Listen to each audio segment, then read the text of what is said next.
ইল্লাল্লাহু মুহাম্মাদুর রাসূলুল্লাহ। জবান সে এক বাক্যে পড়ছি সাল্লাল্লাহু আলাইহি ওয়াসাল্লাম। বাংলাদেশের ঐতিহ্যবাহী গাইবান্ধা জেলার আমার নিজ থানা গোবিন্দগঞ্জ থানা ছোট জামালপুর বহুমুখী ইসলামী শিক্ষা প্রতিষ্ঠান ও হাফিজিয়া মাদ্রাসার উন্নয়ন কল্পে আজকের এই 23তম বার্ষিক বিরাট তাফসীর ও কোরআন মাহফিলে সম্মানিত সুযোগ্য অনারেবল প্রেসিডেন্ট জনাব মোহাম্মদ শওকত আলী মন্ডল, আল্লাহ পাক তার গোলামকে হায়াতে তৈয়বা সিয়াতে কুলিয়া দান করুন। চিল্লা বলুন আমিন। আজকের প্রোগ্রামের প্রধান অতিথি শহীদি কাফেলার নিবেদিত সৈনিক, আপনাদের পরিচিত মুখ, শ্রদ্ধাভাজন ব্যক্তিত্ব, জননেতা জনাব আলহাজ ডক্টর মোহাম্মদ আব্দুর রহিম সরকার। দোয়া করা দরকার, আল্লাহ পাক তার গোলামকে হায়াতে তৈয়বা সিয়াতে কুলিয়া দান করুন। ওমর ফারুকের মতো আদর্শবান নেতা হিসেবে কবুল করুন। চিল্লা বলুন আমিন। আপনাদের সেবক হিসেবে আল্লাহ পাক তাকে কবুল করুন। চিল্লা বলুন আমিন।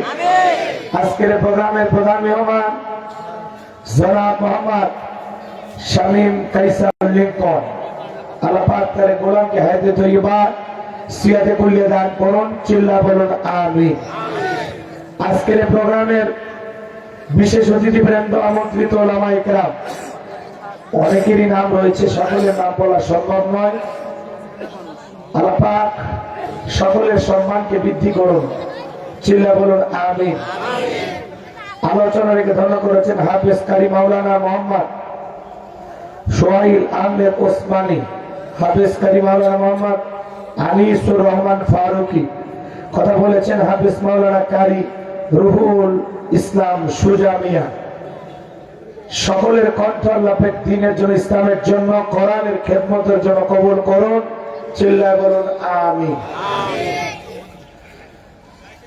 মঞ্চ উপস্থিত সম্মানিত ওলামায়ে কেরাম, সামনে বসা পিতৃ সমতুল্য মুরব্বী বাবাজিরা, কলিজার টুকরা প্রাণপ্রিয় যুবক ভাইরা, ছোট ছোট সোনামানিকেরা, পর্দার আড়ালের সম্মানিত বলা সরলা আবেদা সালেহা মা বোনেরা, প্রশাসনের সম্মানিত পুলিশের ভাইয়েরা, ডিবির ভাইয়েরা, জাতির বিবেক প্রিয় সাংবাদিক বন্ধুগণ, বিভিন্ন রাজনৈতিক দলের সম্মানিত নেতা কর্মী ভাইয়েরা, সবাইকে এই মহান রবের দরবারে সিজদাবনত চিত্তে কালিমাত শুকর আদায় করে পড়ছি আলহামদুলিল্লাহ।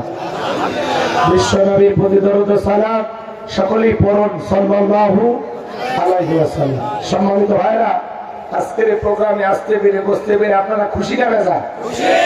কারা কারা বেজার? দুই হাত তুলে দেখান তো দেখি।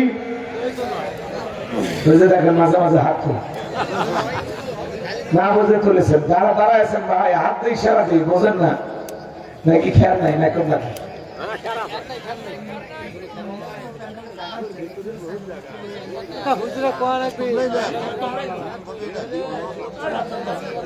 মহিলা প্যান্ডেলে জায়গা হচ্ছে না, আসলে মা বোনদের একটু জায়গা বেশি লাগে, ওরা যেখানে যায় দখল করতে চায়, সহজে ছাড় দিতে চায় না।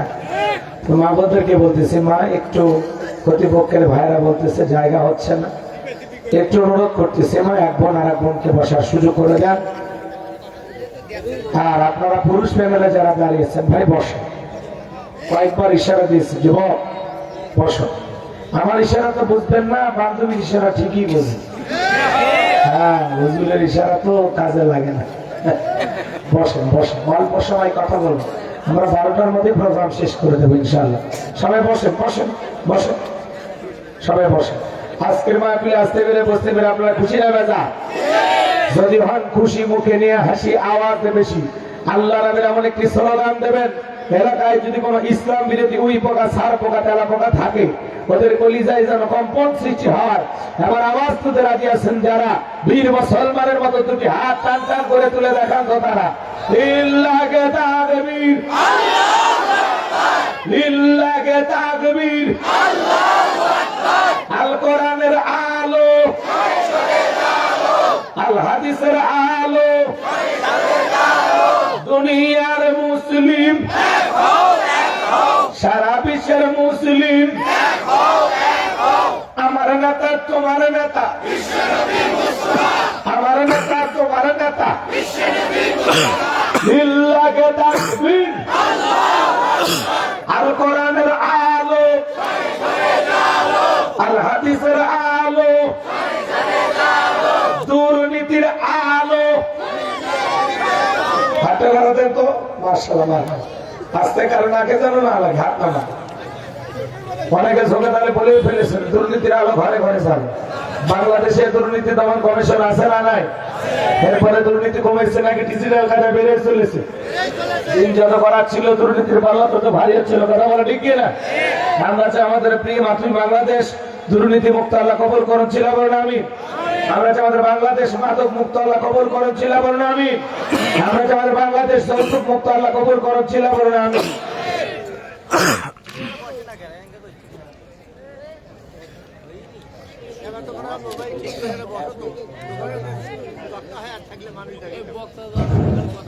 সম্মানিত ভাইরা আমার, ভূমিকা লম্বা কথা নয়, সরাসরি মূল আলোচনায় প্রবেশ করতে চাই। তারপরে দু একটি কথা না বললে নয়। আজ থেকে 1 বছর আগে আমরা যখন কোরআনের মাহফিলে কথা বলার জন্য যাইতাম, আমাদেরকে বলতে হুজুর সাবধানে কথা বলবেন, ভুলে যাবেন না এলাকা কার। ওদের কথার সাইজ শুনে মনে হয় এলাকা ওদের বাবা। আবার অনেকে বলে হুজুর ওয়াজ্জা করবেন করবেন, খবরদার নেত্রীর বিরুদ্ধে যেন কোনো কথা না হয়। এখনকার বুদ্ধিজীবীরা আছে ভাই, টর্চ লাইট মেরে চেহারা কই খুঁজে পাওয়া যাচ্ছে না, কথা বলে ঠিক কিনা? এজন্য মনে রাখবেন, জুলুম কখনো চিরস্থায়ী হতে পারে না। জালেমদের শেষ পরিণতি হলো পরাজয়, মাজলুমদের শেষ পরিণতি হলো বিজয়। শেষ বিজয়ের হাসি মুসলমানেরা হাসবে, কথা বলে ঠিক কিনা? মনে রাখবেন, আপনার জন্য কেউ জায়গা ছেড়ে দেবে না, নিজের জায়গা নিজেকে তৈরি করে নেওয়া লাগবে, কথা বলে ঠিক কিনা? সম্মানিত ভাইয়েরা আমার, এই পৃথিবীর জমিনে অসংখ্য নবী রাসূলের দাওয়াতি কাজ করেছেন। তাদের দাওয়াতি কাজেও কাফের ডানারা বাধার প্রাচীর তৈরি করে দিয়েছিলেন। এরপর আল্লাহর পয়গম্বরেরা শত বাধার প্রাচীরকে ভেঙে আল্লাহর জমিনে আল্লাহর পথে মানুষকে দাওয়াত দিয়েছেন, কথা বলে ঠিক কিনা?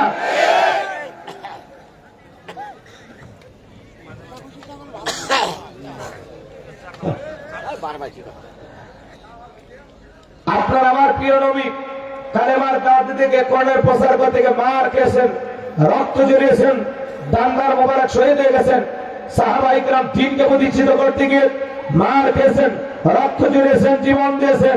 ও বাংলার মুসলমান, এই দেশের মানুষ যদি 1952 সালে ভাষার জন্য জীবন দিতে পারেন, রক্ত দিতে পারেন, আপনার আমার পূর্বপুরুষেরা 1971 সালে এদেশের স্বাধীনতার জন্য, এদেশের মাটির জন্য যদি জীবন দিতে পারেন, রক্ত দিতে পারেন, 2024 সালে স্বৈরাচার জালেমকে বিদায় করে দেওয়ার জন্য এদেশের 2000-এর বেশি মানুষ যদি রক্ত দিতে পারেন, জীবন দিতে পারেন, প্রয়োজন যদি হয় আল্লাহর এই জমিনে আল্লাহর দ্বীনকে প্রতিষ্ঠিত করার জন্য নবীদের মতো, সাহাবায়ে কেরামদের মতো বুকের তাজা রক্ত দিতে হয়।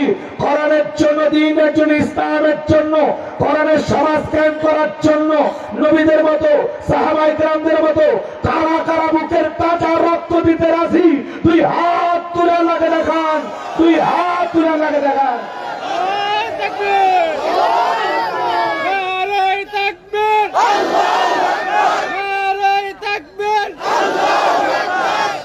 লিল্লাহি তাকবীর। চান চান করে হাত তোলেন। আমি কি হাত নামাতে বলেছি? মাঝে মাঝে হাত বেঁকা দেখা যায়। 2 হাত সোজা করার শক্তি, আপনি পুরুষ মানুষ, দুধ, ডিম, ভিটামিন, ক্যালসিয়াম মাঝে মাঝে কিনে খাবেন। একেবারে দুর্বল হলে চলতে পারবেন না। সোজা করেন, সোজা করেন।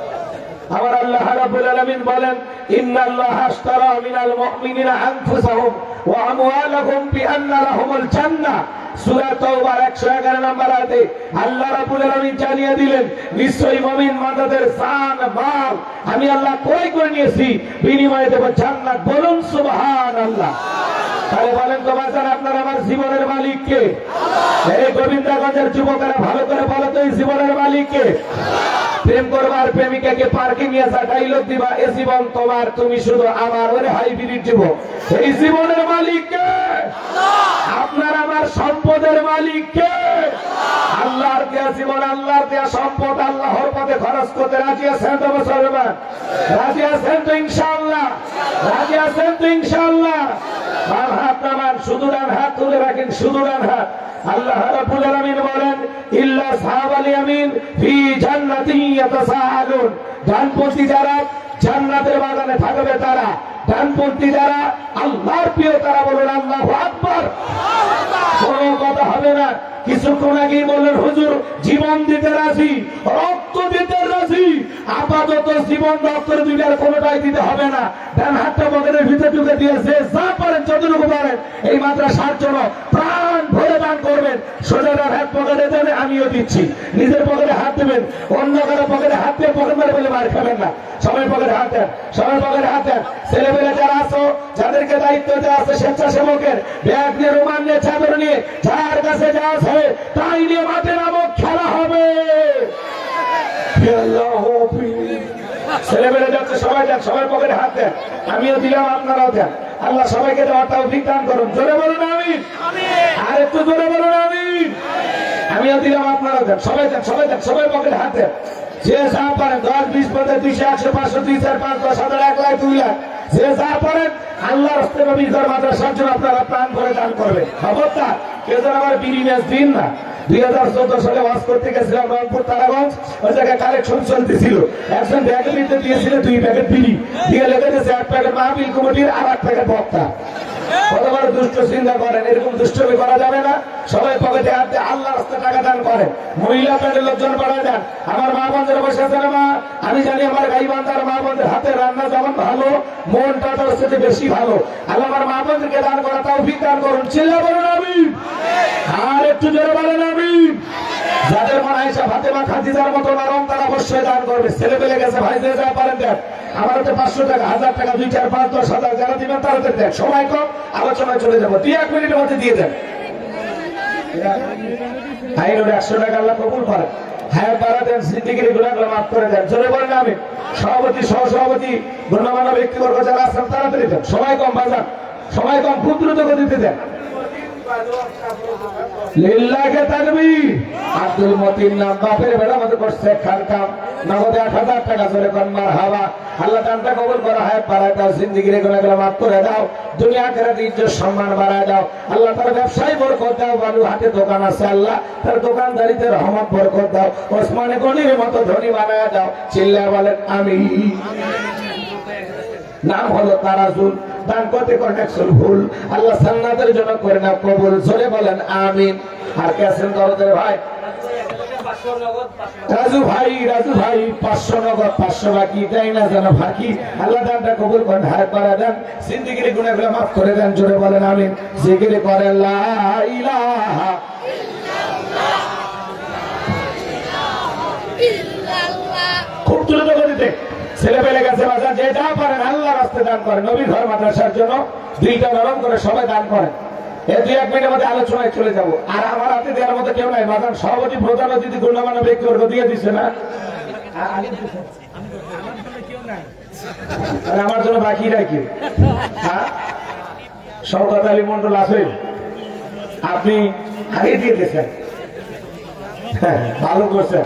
আমার জন্য কোনো বরাদ্দ নাই না, নাকি আলাদা ধাক্কা মারবেন? নেন এই পয়সা, একটা রিক্স নেন। আর পারবেন না? আছে, লাগে আছে। সবুজ সরকার কই আসেনি?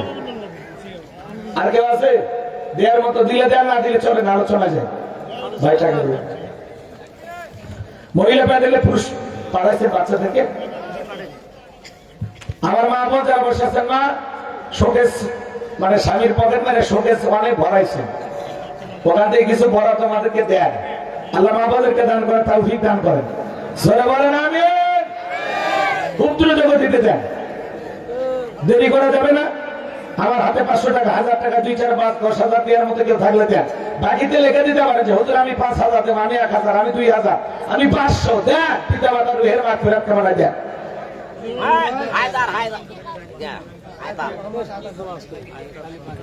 জহুরুল মিস্ত্রি 1000 টাকা বাবা মার জন্য দোয়া চাই, জোরে বল মারহাবা। আমার জহুরুল ভাই দান করেছেন 1000 টাকা, দুনিয়া কেরাদারাই করা কোনো ঠেকা, মনে মনে ছেলের সাথে একই জান্নাতে করে দিয়ে দেখা, টাকার মধ্যে নাই সিরা, আল্লাহ গোলাম রব্বানি দোয়া দিয়ে না ফিরে, জোরে বল মারহাবা। লিল্লাহি তাকবীর। কিনা হায়দার আলী কথার মধ্যে নাই, জোরাত আলী যায় একেবারে খালি, নগদে 500 টাকা, জোরে বল মারহাবা। আল্লাহ দান কবুল করো, হায়াত বাড়া দাও, জিন্দেগি গুনাহগুলো মাফ করে দাও, কোটি কোটি টাকার মালিক বানা দাও। বাচ্চারা ব্যাগ নিয়ে গেছে, বাজান সবাই দেন, মা বোনেরা দেন, আপনারা দেন, মন ভরে দান করেন। রুবেল ভাই নগদে 500 টাকা তার বাবার জন্য দোয়া চাই, বাবার পাগল, আল্লাহ তার বাবার কবর জান্নাতের বাগান বানায় দেন, চিল্লায় কর আমিন। মামুনুর রশিদ ভাই জিয়া মারা গেছে, মামুনুর রশিদ তার ছেলের জন্য দোয়া চাই, আল্লাহ তার ছেলের কবরকে জান্নাতের বাগান বানায় দেন, চিল্লায় বলেন আমিন। এক বস্তা ছেলেটা দিছে, আল্লাহ কবুল করে, জোরে বলেন আমিন। আর কেউ থাকলে দিয়ে দেন, আপিলে চলে নালে চলে যায়, কষ্ট দেওয়া যাবে না, অনেক রাত হয়ে গেছে, খুব দ্রুত গতিতে আছে। আর কেউ আছে ঝড়ের বেগে আপনাদের মাঝে হাত তোলার মতো কেউ আছে? হুজুর আমরা 500 দেবো, আমি 1000 দেবো। আছেন আছেন সোনা ভাই কেউ আছেন? নগদে দেবো বাকি দেন, কে আছেন ভাই? সোনা ভাই কেউ আছে? কলিজার ভাই আমার দেন না বাজান, আছেন আছেন কেউ আছেন? মাদ্রাসার জন্য ভালোবেসে হুজুর আমি 500 টাকা দেবো, আমি 1000 দেবো, হুজুর লেখেন আমার এক বস্তা চাল দেন। আছে কেউ থাকলে দিয়ে দেন। কি বোর্ডিং আছে? লজিক না বাইসে গেছে, ঠিক আছে ঠিক আছে, ওর উকিল আছে এদিকে, আমিও সেদিকে। ডাক্তার দেশে কিসের ডাক্তার গো? আল্লাহ মানুষের ডাক্তার। আল্লাহ ডাক্তার সাহেবের দান কবুল করেন, তারা হায়াতের জিন্দেগিতে রহমত আর বরকত দেন। এলাকায় যারা অসুস্থ হয়, আল্লাহ না করুক, তারা যেন তার কাছে গেলে এমন কিছু ঔষধ লিখে দিতে পারেন যেগুলো খাইলেই যেন রোগ সেরে যায়। আল্লাহ এরকম ডাক্তার সোনার সুখ্যাতি অর্জন করার মতো ডাক্তার হিসেবে কবুল করেন, চিল্লায় বলেন আমিন। এই ইনামুল ভাই 500 টাকা ধরে কোন মারহাবা। আল্লাহ ইনামুল ভাই দান কবুল করেন, হায়াত বাড়ায় দেন, জিন্দেগি করে মাফ করে দেন, কোটি কোটি টাকার মালিক বানায় দেন, জোরে কোন আমিন। আর কেউ আছে? চলে এ যা বাজে বাজে 12টা পর্যন্ত থাকবেন না, 2টা পর্যন্ত তো ওয়াজ করবই না, ওটা করে লাভ নেই। খুব বেশি এলাকার মানুষ হিসেবে ভালোবেসে 12:30 পর্যন্ত, এই মোটামুটি 1.5 ঘন্টা হলে যথেষ্ট, এত লাগবেই না।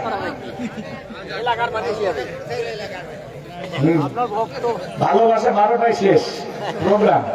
শুধু আপনাদের, আমার নিজে থানা না, আপনারা 12:30 পর্যন্ত এইভাবে ধৈর্য নিয়ে থাকেন, যদি পারি আরো বাড়াবো। আপাতত 12:30 পর্যন্ত কারা কারা থাকবেন না তারা হাত তোলে। আলহামদুলিল্লাহ সচেতন আছে, আমাদেরকে আর ভোলা ভালা মনে করা যাবে না, আমরা এখন শিয়ানা হয়ে গেছি, চালাক হয়ে গেছে মাশাআল্লাহ। আজকের মাহফিলে 12:30 পর্যন্ত মোটামুটি 1.5 ঘন্টা এই পাগলের সাথে কোরআনের কথা শুনতে কারা কারা রাজি আছেন? 2 হাত তুলে বলেন ইনশাআল্লাহ, একটু জোরে সরে বলেন ইনশাআল্লাহ। আল্লাহ হাতগুলো কবুল করেন, চলে বলেন আমিন। হাত নামান। আর যারা হাত তোলেনি ওরা হতভাগা, কপাল পোড়া, ওরা দ্বিধাদ্বন্দ্বে ভুগতেছে যে 12টা পর্যন্ত থাকা যাবে, মানে নিয়তি ঠিক ভিজায় বসে আছে, কিছুক্ষণ বলতে চলে যাচ্ছে আর দিন না। সাইফুল ইসলাম 500 টাকা, এখন যে যা দেয় আপনারা নিতে থাকেন ভাই, মাদ্রাসার জন্য আপনারা দান করতে থাকেন, আমরা নিতে থাকি। সবার জন্য আখিরি মোনাজাতে পাইকারি দরে দোয়া করা হবে ইনশাআল্লাহ। আপনারা খালি দিতে থাকেন, নিয়ে আসেন, কিন্তু আমার হাতে দিন না, কমিটির ভাইদের কাছে পৌঁছে। এই যে ভাই বসে আছে লেখার জন্য, আসেন কে কে লিখে দিবেন, মা বাবার নামে 2-1 বছর সেমে দেন। মাদ্রাসার বেহাল দশা, যদি পারেন একটু সহযোগিতার হাত বাড়াবেন, অনেক কষ্ট করিয়া হ্যাঁ আপনাদের দানের টাকা দিয়ে মাদ্রাসাটা চলে, বাজার একটু সহযোগিতার হাত বাড়াবেন, পারবেন তো ইনশাআল্লাহ। নগদে বাকিতে লিখে দিতে পারেন। চলেন আমরা আলোচনায় যাই। আমি আলোচনা করব পবিত্র কোরআনুল কারীমের 23 নম্বর সূরা। মাহফিল 23তম, আলোচনা 23 নম্বর সূরা। কি মিল? মারহাবা খান। মোট আয়াত আছে 118, রুকু আছে 6টি। বিশ্ব নবীর মক্কার জিন্দেগিতে আল্লাহ রাব্বুল আলামিন এই সূরাটি নাজিল করেছেন। আজকে আমি কথা বলবো সূরা আল মুমিনুন থেকে। বলেন কি না? সূরা আল মুমিনুন। আল্লাহ পাক তার বিশ্বাসী বান্দাদের জন্য সূরা আল মুমিনুন নাজিল করেছেন। যারা ওয়াদা দিয়েছেন ওয়াদাটা ঠিক রাখবেন। 1.5 ঘন্টা পেশাব লাগলে উঠবেন না, একটু ধৈর্য নিয়ে বসেন। কোনো অজুহাতে ওঠা যাবে না, কারণ ওয়াদা ভঙ্গ করা কিসের লক্ষণ? মুনাফিকের লক্ষণ। আমার বিশ্বাস আমার গাইবান্ধার গোবিন্দাগঞ্জে মুনাফিকের জায়গা নাই। গাইবান্ধার মাটি আলেম ওলামাদের ঘাঁটি, গাইবান্ধার মাটি ইসলামী আন্দোলনের ঘাঁটি। কথা বলে ঠিক না? আমার বিশ্বাস আপনারা মুমিন। সম্মানিত ভাইরা আমার, আল্লাহ পাক তার আদরের মুমিন বান্দাদের জন্য সূরা আল মুমিনুন নাজিল করেছেন। কত নাম্বার সূরা? 23। সূরা নাম্বার 23 বাতিলের হবে 26 ইনশাআল্লাহ। বলেন ইনশাআল্লাহ। মোট আয়াত 118, রুকু আছে 6টি। বিশ্বনবীর মক্কার জিন্দেগিতে আল্লাহ তাআলা এই সূরাটি নাজিল করেছেন। 18 নাম্বার পারা প্রথম সূরা। মনে থাকবে তো ইনশাআল্লাহ? ইনশাআল্লাহ। কথা কয় না, মনে থাকবে ইনশাআল্লাহ। চলে লিখেছেন তাফসীরুল কোরআন মাহফিল। আলোচনা তাফসীর ভিত্তিক হওয়া দরকার আছে না নাই? কথা কয় না, বুঝেন? একটু কথা বলা নাই। আপনারা কি তাফসীর শোনার জন্য আসছেন? সত্যি এই কোরআনের তাফসীর শোনার জন্য কারা কারা আসছেন? ডান হাত তুলে সাক্ষী দেন তো। সবাই আসছেন? বলেন লিল্লাহি তাকবীর। এই কোরআন থেকে তাফসীর শোনার জন্য আসছেন? ঠিক আছে, তাহলে বসেন। আমি আমার জায়গা থেকে সর্বোচ্চ চেষ্টা করব তাফসীর করার। আল্লাহ যেন তার এই গোলামকে কিছু কথা বলা তৌফিক দান করেন। আমার কোনো জ্ঞান নাই, জ্ঞান দেওয়ার মালিক কে? আল্লাহ। সুবহানাকা লা ইলমা লানা ইল্লা মা আল্লামতানা ইন্নাকা আনতাল আলিমুল হাকীম। বলুন সুবহানাল্লাহ। জ্ঞান দেওয়ার মালিক আল্লাহ। আল্লাহর কাছে দয়া করুন, ভিক্ষা চেয়ে আলোচনা শুরু করছি। আল্লাহ পাক তার বিশ্বাসী বান্দাদের জন্য সূরা আল মুমিনুন নাজিল করেছেন। যারা অবিশ্বাসী কাফের এদের জন্য আল্লাহ রাব্বুল আলামিন একটি সূরা নাজিল করেছেন। সূরাটির নাম হলো কাফিরুন। কি নাম? কুল ইয়া আইয়ুহাল কাফিরুন। কাফেরদের জন্য আল্লাহ রাব্বুল আলামিন সূরা কাফিরুন নাজিল করেছেন। যারা হলো দুর্বলবান, দুই নৌকায় পা দিয়ে চলে, মুখে বলে একটা অন্তর আর একটা তো মুখ সাপ। বৃষ্টি যেদিকে সাদা ধরে সেদিকে গুলালু মার্কা সব তরকারিতে চলে। সুবিধাবাদ জিন্দাবাদ।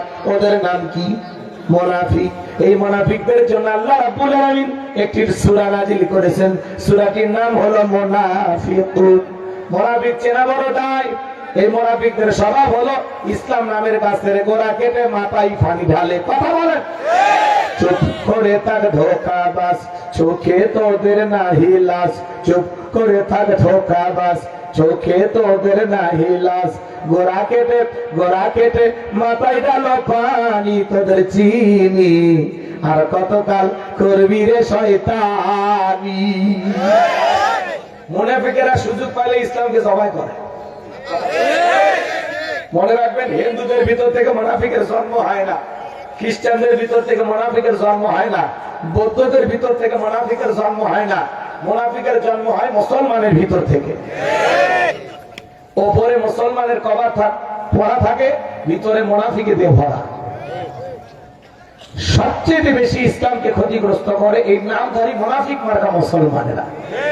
দাড়ি টুপি থাকার পরে লোকটা মুনাফিক হতে পারে, ওয়াজ করার পরে আলহাজ মুনাফিক হতে পারে। নবীর পিছনে নামাজ পড়ে লোকটা যদি মুনাফিক হয়, আপনার আমার পিছনে নামাজ পড়ে তার চাইতে বড়টা হবে। কথা বলে ঠিক না? এই জন্য মুনাফিক আছে না নাই?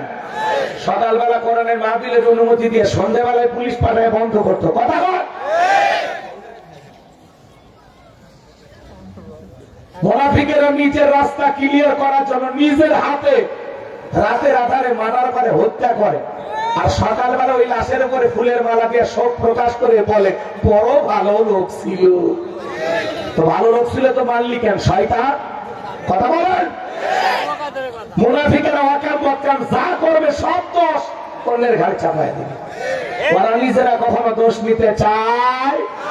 এটাই মুনাফিকের স্বভাব। সম্মানিত ভাইয়েরা আমার, আমি আজকে মুনাফিকদেরকে নিয়ে আলোচনা করব না। আমি আজকে আলোচনা করব আল্লাহর মুমিন বান্দাদেরকে নিয়ে। আমার আল্লাহ রাব্বুল আলামিন কি জানিয়ে দিয়েছেন, জবান ছেড়ে সবাই একটু মহাব্বতে দরদ ভরা কণ্ঠে আমার সঙ্গে তেলাওয়াত করুন। আউযু বিল্লাহি মিনাশ শাইতানির রাজীম। বিসমিল্লাহির রাহমানির রহিম। বিতাড়িত মোর্দার শয়তানের কাছ থেকে আল্লাহ পাকের কাছে আশ্রয় প্রার্থনা চাচ্ছি।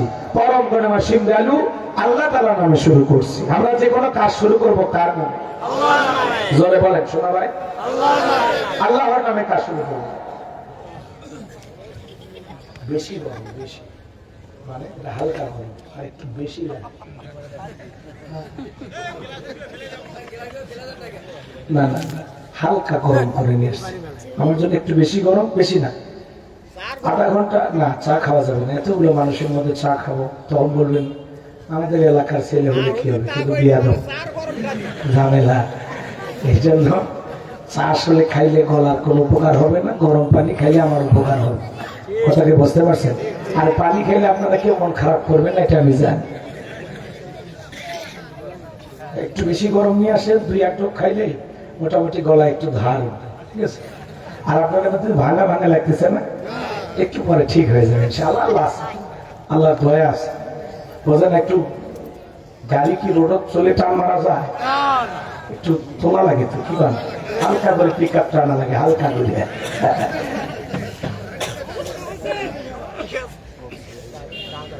দিনে রাতে মাহফিল কয়টা করে? মাঝে মাঝে 2টা তো আসে, 3টেও দেখতেছেন। দোকান ছোট, বেচা কিনা খুবই ভালো আলহামদুলিল্লাহ। আপনাদের দোয়ায় সারা দেশের মানুষ আমাকে ভালোবাসেন। আর আমি যত জায়গায় ওয়াজ করি শান্তি পাই আর না পাই, নিজের এলাকায় যখন মাহফিল করি সবচেয়ে বেশি শান্তি পাই। কথাকে বুঝতে পারতেছেন? মনে হয় এগুলো আমার কলিজার মানুষ, আপন মানুষ, এত ভালো লাগে। এইবার আমার থানাতে প্রায় 8-9টা প্রোগ্রাম, শুধু গোবিন্দগঞ্জ থানায় দিয়ে দিছি। এলাকার মানুষ নিয়ে দিই, কয় হুজুর বাইরের বক্তা হাদিয়া নেবে, আপনিও নেন, তার ডেট দেন, তো না করি সবাই দিকে দিচ্ছি। তো যাই হোক চলে, আমি আমার প্রশংসা করতে চাই না, আপনারা ভালোবাসেন, এটা আল্লাহর অনেক বড় নিয়ামত। আমি সারা জীবন আপনাদের জন্য দোয়া করি। বিশ্বাস করেন, আমি এবার হজে গিয়ে কতবার যে আমি আমার এলাকার মানুষের জন্য আল্লাহর ঘরে গিলাপ ধরে দোয়া করেছি, এটা বলার না, সত্যি দিল থেকে দোয়া করছি। আমি আমার এলাকার মানুষের জন্য, সারা দেশের জন্য দোয়া করছি। স্পেশাল ভাবে আমার এই থানার, আমার এই জেলার মানুষের জন্য সবচেয়ে বেশি দোয়া করছি। এমনকি আল্লাহর ঘরে দরজার সামনে দাঁড়ায় আপনাদের জন্য দোয়া করছি। কথা বুঝতে পারছেন? আমার জন্য দোয়া করবেন, আমি আপনাদের জন্য দোয়া করব। সারা জীবন এই দোয়াটাই চালু থাকবে। যতদিন হায়াতের জিন্দেগি থাকবে ততদিন আমি আপনাদের জন্য দোয়া করব। আর আপনারা শুধু আমার জন্য দোয়া করবেন, আল্লাহ তোমার এই গোলামটাকে সুস্থ রাখো, ভালো রাখো, আর হক কথা বলার তৌফিক দিও। আর আল্লাহর কাছে দোয়া করবেন, আল্লাহ যেন আমাকে শহীদি মৃত্যু দান করে। একটু চিল্লা বলেন আমিন। আর কোনো একদিন যদি হঠাৎ করে শুনেই ফেলে দেন যে আল্লাহর এই গোলাম রব্বানি আর বেঁচে নাই, যদি জানা যায় যান, খুশি তো হব। কিন্তু যদি জানা যায় যাওয়া সম্ভব না হয়, আমার জন্য সূরা ফাতিহা, সূরা ইখলাস, দরুদ শরীফ পড়া নামাজে, কোন একটা নামাজে আমার জন্য একটু দোয়া করে দিবেন। এটুকু করতে পারবেন তো ইনশাআল্লাহ? আল্লাহ কবুল করেন, জোরে বলেন আমিন। তাহলে সূরার নাম সূরা আল মুমিনুন। গভীর মনোযোগ। যে কোন আয়াত বা সূরার তাফসীর করতে হলে কোন প্রেক্ষাপটে, কোন সময় আল্লাহ তাআলা সেই সূরাটি বা আয়াতটি নাজিল করেছেন, সেই নাজিলের প্রেক্ষাপট জানা দরকার আছে না? আরবিতে বলা হয় শানি নজুল। যদি শানি নজুল আলোচনা করা হয় তাহলে তাফসীর বুঝতে সহজ হয়। তাহলে সূরা আল মুমিনুন নবীজির উপরে আল্লাহ তাআলা কোন প্রেক্ষাপটে, কোন সময় নাজিল করেছেন, একটু নাজিলের সময়কালটাকে আমি বলবো, কষ্ট পাবেন না? একটু তাকবীর দেন, লিল্লাহি তাকবীর। এটা আওয়াজ দিয়ে সহযোগিতা করবেন। আমি করবো আওয়াজ, আপনারা দেবেন আওয়াজ, জবাব দিবেন ঠিক ঠিক, আলোচনা হবে কমপ্লিট। শ্রোতাদের স্পিরিটে বারে বক্তার হিট, আলোচনা হবে জায়গা মতো ফিট। আগে বলতাম কিছু আজ প্যান্ডেলে, কিছু আজ অ্যাঙ্গেলে, এখন আর অ্যাঙ্গেলে না, যা বলবো সব ডাইরেক্ট। অ্যাঙ্গেলে বলা দিন শেষ, ডাইরেক্ট বলার বাংলাদেশ। কথা বলা ঠিক কিনা? লিল্লাহি তাকবীর। সম্মানিত ভাইরা আমার, নবীর প্রিয় সাহাবী হযরত ওমর ফারুক থেকে বলেন, আমি মৌমাছির গুনগুন আওয়াজ শুনলাম, ডানে তাকায় মৌমাছি নাই, বামে তাকায় মৌমাছি নাই। হযরত ওমর ফারুক থেকে বলেন, আমি তখন তাকায় দেখি আমার নবীজি ফিসফিস করে কি যেন তিলাওয়াত করতেছেন। হযরত ওমর ফারুক বলেন, আমার বোঝার বাকি রইল না, আসমান থেকে নবীজির উপরে কোরআনুল কারীম নাজিল হচ্ছে, আর বিশ্ব নবী কোরআনুল কারীম রিসিভ করতে ব্যস্ত। বলুন সুবহানাল্লাহ। মৌমাছির গুনগুন আওয়াজ হলে কোরআনুল কারীম নাজিল হয়, দপ্তরি ছুটির ঘন্টায় বাড়ি মারে টনটন আওয়াজ হলে কোরআনুল কারীম নাজিল হয়। নবীজি যখন ঘোড়ার উপরে থাকতেন, ওই সময় যদি কোরআনুল কারীম নাজিল হইতো, ওহির ভারে ঘোড়ার পা গুলো বালুর ভিতরে ডুবে যেত। বলুন আল্লাহু আকবার। তাহলে কোরআনুল কারীমের একটা আলাদা ওয়েট, আলাদা একটা ওজন আছে না নাই? নবী উটের উপরে থাকতে, ওই সময় যদি কোরআনুল কারীম নাজিল হইতো, ওহির ভারে উটের মাথা জমিনের সঙ্গে লেগে যেত। এক সাহাবী রানের উপরে মাথা রেখে নবীজি আরাম ফরমাচ্ছেন, ওই সময় কোরআনুল কারীম নাজিল হলো। সাহাবী দেখে বলেন, আমার কাছে মনে হয় আমার রানটা ফেটে যাবে, আমার কাছে মনে হয় আমার রানের উপরে পাহাড় চেপে ধরা হয়েছে। তাহলে কোরআনুল কারীমের একটা আলাদা ওয়েট, আলাদা একটা ওজন আছে না না? জীবনের প্রথম ওহী রিসিভ করতে গিয়ে নবীজির শরীর মোবারকে জ্বর পর্যন্ত এসেছিল। দীর্ঘ 23 বছরে আল্লাহ রাব্বুল আলামিন তার হাবিবের উপরে কোরআনুল কারীম নাজিল করেছেন। এই কোরআনের সম্মান মর্যাদা কি আমরা বুঝি না? এমন মুসলমান ঘরে ঘরে কোরআন আছে, কিন্তু 50-60 বছর বয়স হয়ে গেছে, আল্লাহর কোরআনটা পড়তেও পারে না। এমন কপাল পড়াও আছে না নাই? এমন মুসলমান আছে জীবনে কোনোদিন আল্লাহর কোরআনটা খুলেও দেখেনি। তাহলে মুসলিম হিসাবে বলেন তো বাজান, আমাদের একটু কোরআন পড়ার দরকার আছে না নাই? গভীর মনোযোগ দেখার আগে শুনে যাবেন বাজান। আমি গুনাহগার যে কথা বলতে চাচ্ছিলাম, আমার ভাইয়েরা, 8টি পদ্ধতিতে নবীজির উপরে কোরআনুল কারীম নাজিল হইতো। বলতে গেলে লম্বা সময় লাগবে, এত সময় আপনাদের হাতেও নাই, আমার হাতেও নাই। হযরত ওমর ফারুক দেখে বলেন, নবীজির কোরআনুল কারীম রিসিভ করা শেষ হয়ে গেল। বিশ্ব নবী তখন সাহাবায়ে কিরামদের দিকে মুখ ঘুরে ডেকে বলেন, ও আমার সাহাবীরা, এই মাত্র আসমান থেকে জিবরাইল এসে আমার উপরে সূরা আল মুমিনুনের 10টি আয়াত কারিমা নাযিল করে জানাতে গেলেন, নবী গো, এই 10টি আয়াতের ভিতরে আল্লাহ রাব্বুল আলামিন তার আদরের মুমিন বান্দাদের জন্য 7টি কোয়ালিটি নিয়ে আলোচনা করেছেন, 7টি গুণাবলী নিয়ে আলোচনা করেছেন। কোন মুমিন যদি এই 7টি গুণে গুণান্বিত হতে পারে, 7টি গুণ দিয়ে তার জীবনটাকে সাজাইতে পারেন, আমার আল্লাহ বলেন, উলাইকা হুমুল ওয়ারিসুন আল্লাযীনা ইয়ারিসুনাল ফিরদাউস হুম ফিহা খালিদুন। আমার আল্লাহ বলেন, তারাই হবেন উত্তরাধিকারী জান্নাতুল ফিরদাউসের, সেখানে তারা চিরকাল বসবাস করবেন। আমার আল্লাহ কোনদিন তাদেরকে জান্নাত থেকে বের করে দেবেন না। চিৎকার মেরে বলুন সুবহানাল্লাহ। আমার ভাইয়েরা, এই পৃথিবীর জমিনে আপনার বাবা যদি মারা যায়, ভালো করে বুঝবেন, বাবা মারা গেলে ওয়ারিশ সূত্রে সন্তান যেরকম বাবার সম্পত্তির ভাগ পায়, কোন মুমিন যদি এই 7টি কোয়ালিটি, 7টি গুণাবলী অর্জন করে মারা যেতে পারে, তার নামে জান্নাতুল ফিরদাউসের ভিতরে জায়গা বরাদ্দ হবে। বলুন সুবহানাল্লাহ। সে হবে জান্নাতুল ফিরদাউসের ওয়ারিশ, উত্তরাধিকারী। চিৎকার মেরে বলুন আল্লাহু আকবার। আপনার আমার টার্গেট জান্নাত না জাহান্নাম? কারা কারা জান্নাতে যেতে চান হাত তুলে দেখান তো দেখি। লিল্লাহি তাকবীর। আল্লাহ পাক আমাদের সবাইকে জান্নাতুল ফিরদাউসের মেহমান হিসেবে কবুল করুন। চিল্লা বলুন আমিন। আর একটু জোরে বলুন আমিন। আরো একবার বলুন আমিন। এবার 7টা আঙ্গুল দেখান। জান্নাতে যেতে হলে কয়টা গুণে বলি? 7টি। জোরে বলেন কয়টি? 7টি। আরো জোরে। 7টি। জোর হলো না, এটা উঠেই যাবে। একটু মিছিল করে অভ্যাস করেন। 16 বছর মিছিল করতে পারেননি, সামনে 16 বছরের কাজ আদায় করা যাবে।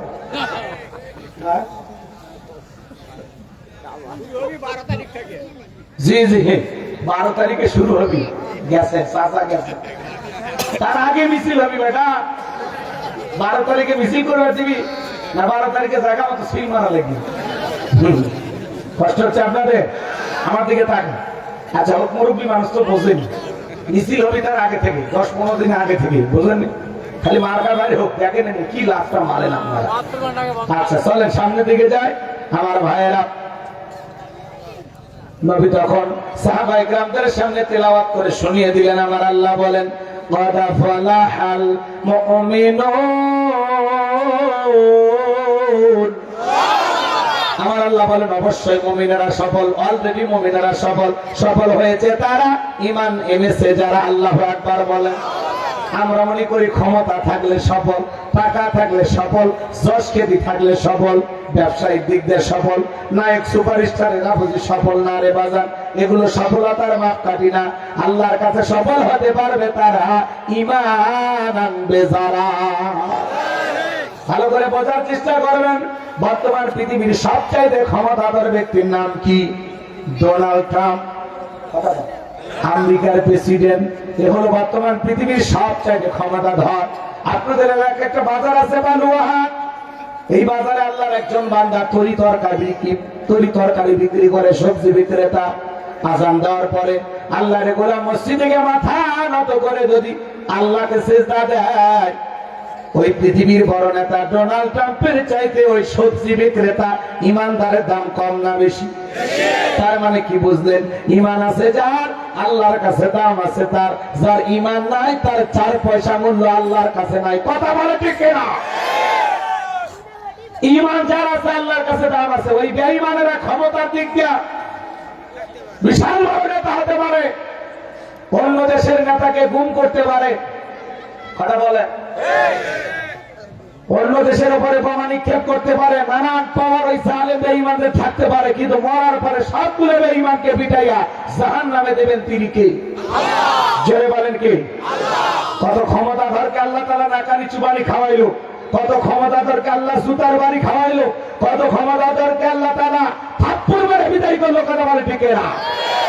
মনে রাখবেন, ওই বেঈমানরা ওরা দুনিয়াতে সফল হতে পারে, মরার পরে সবগুলোকে জাহান্নামে পাঠাবেন কে? আর ইমানদারেরা দুনিয়াতেও সফল, আখিরাতেও সফল। সুবহানাল্লাহ। আপনার টাকা না থাক, ক্ষমতা না থাক, আপনার ভিতরে ঈমান আছে, আল্লাহর কাছে দাম আছে। এই ঈমান নামের মহা দৌলত আল্লাহ তাআলা যাকে দান করেছেন, এই পৃথিবীর সেরা ধনী। কথা বলেন। তাহলে আপনার ভিতরে ঈমান আছে, কার কাছে দাম আছে? আল্লাহর কাছে। যদি এই জীবনে দামি হতে পারি, বাজার আর কিছু চাওয়ার আছে? আপনার চেহারা কালো হোক, ফর্সা হোক, লম্বা হন, খাটো হন, ধনী হন, গরিব হন, ভিক্ষুক হন, মিসকিন হন, তাতে কোনো সমস্যা নাই। আপনার ভিতরে ঈমান আছে, আল্লাহর কাছে আপনার দাম আছে। সুবহানাল্লাহ। এই জন্য বাজার আল্লাহ চেহারা দেখে না, টাকা দেখে না, সম্পদ দেখে না, ক্ষমতা দেখে না, আল্লাহ দেখবে ঈমান। আপনি এই কি বাবা যে গল্প কুমার, বাপরে বাপ, কত 12 বছর পর দেখাইছে নাকি? আপনারা যদি গল্প করেন আমার ওয়াজে ডিস্টার্ব হয়, শোনা পারলে আলোচনা শোনো, না হলে 2 বন্ধু চা খাও যাও।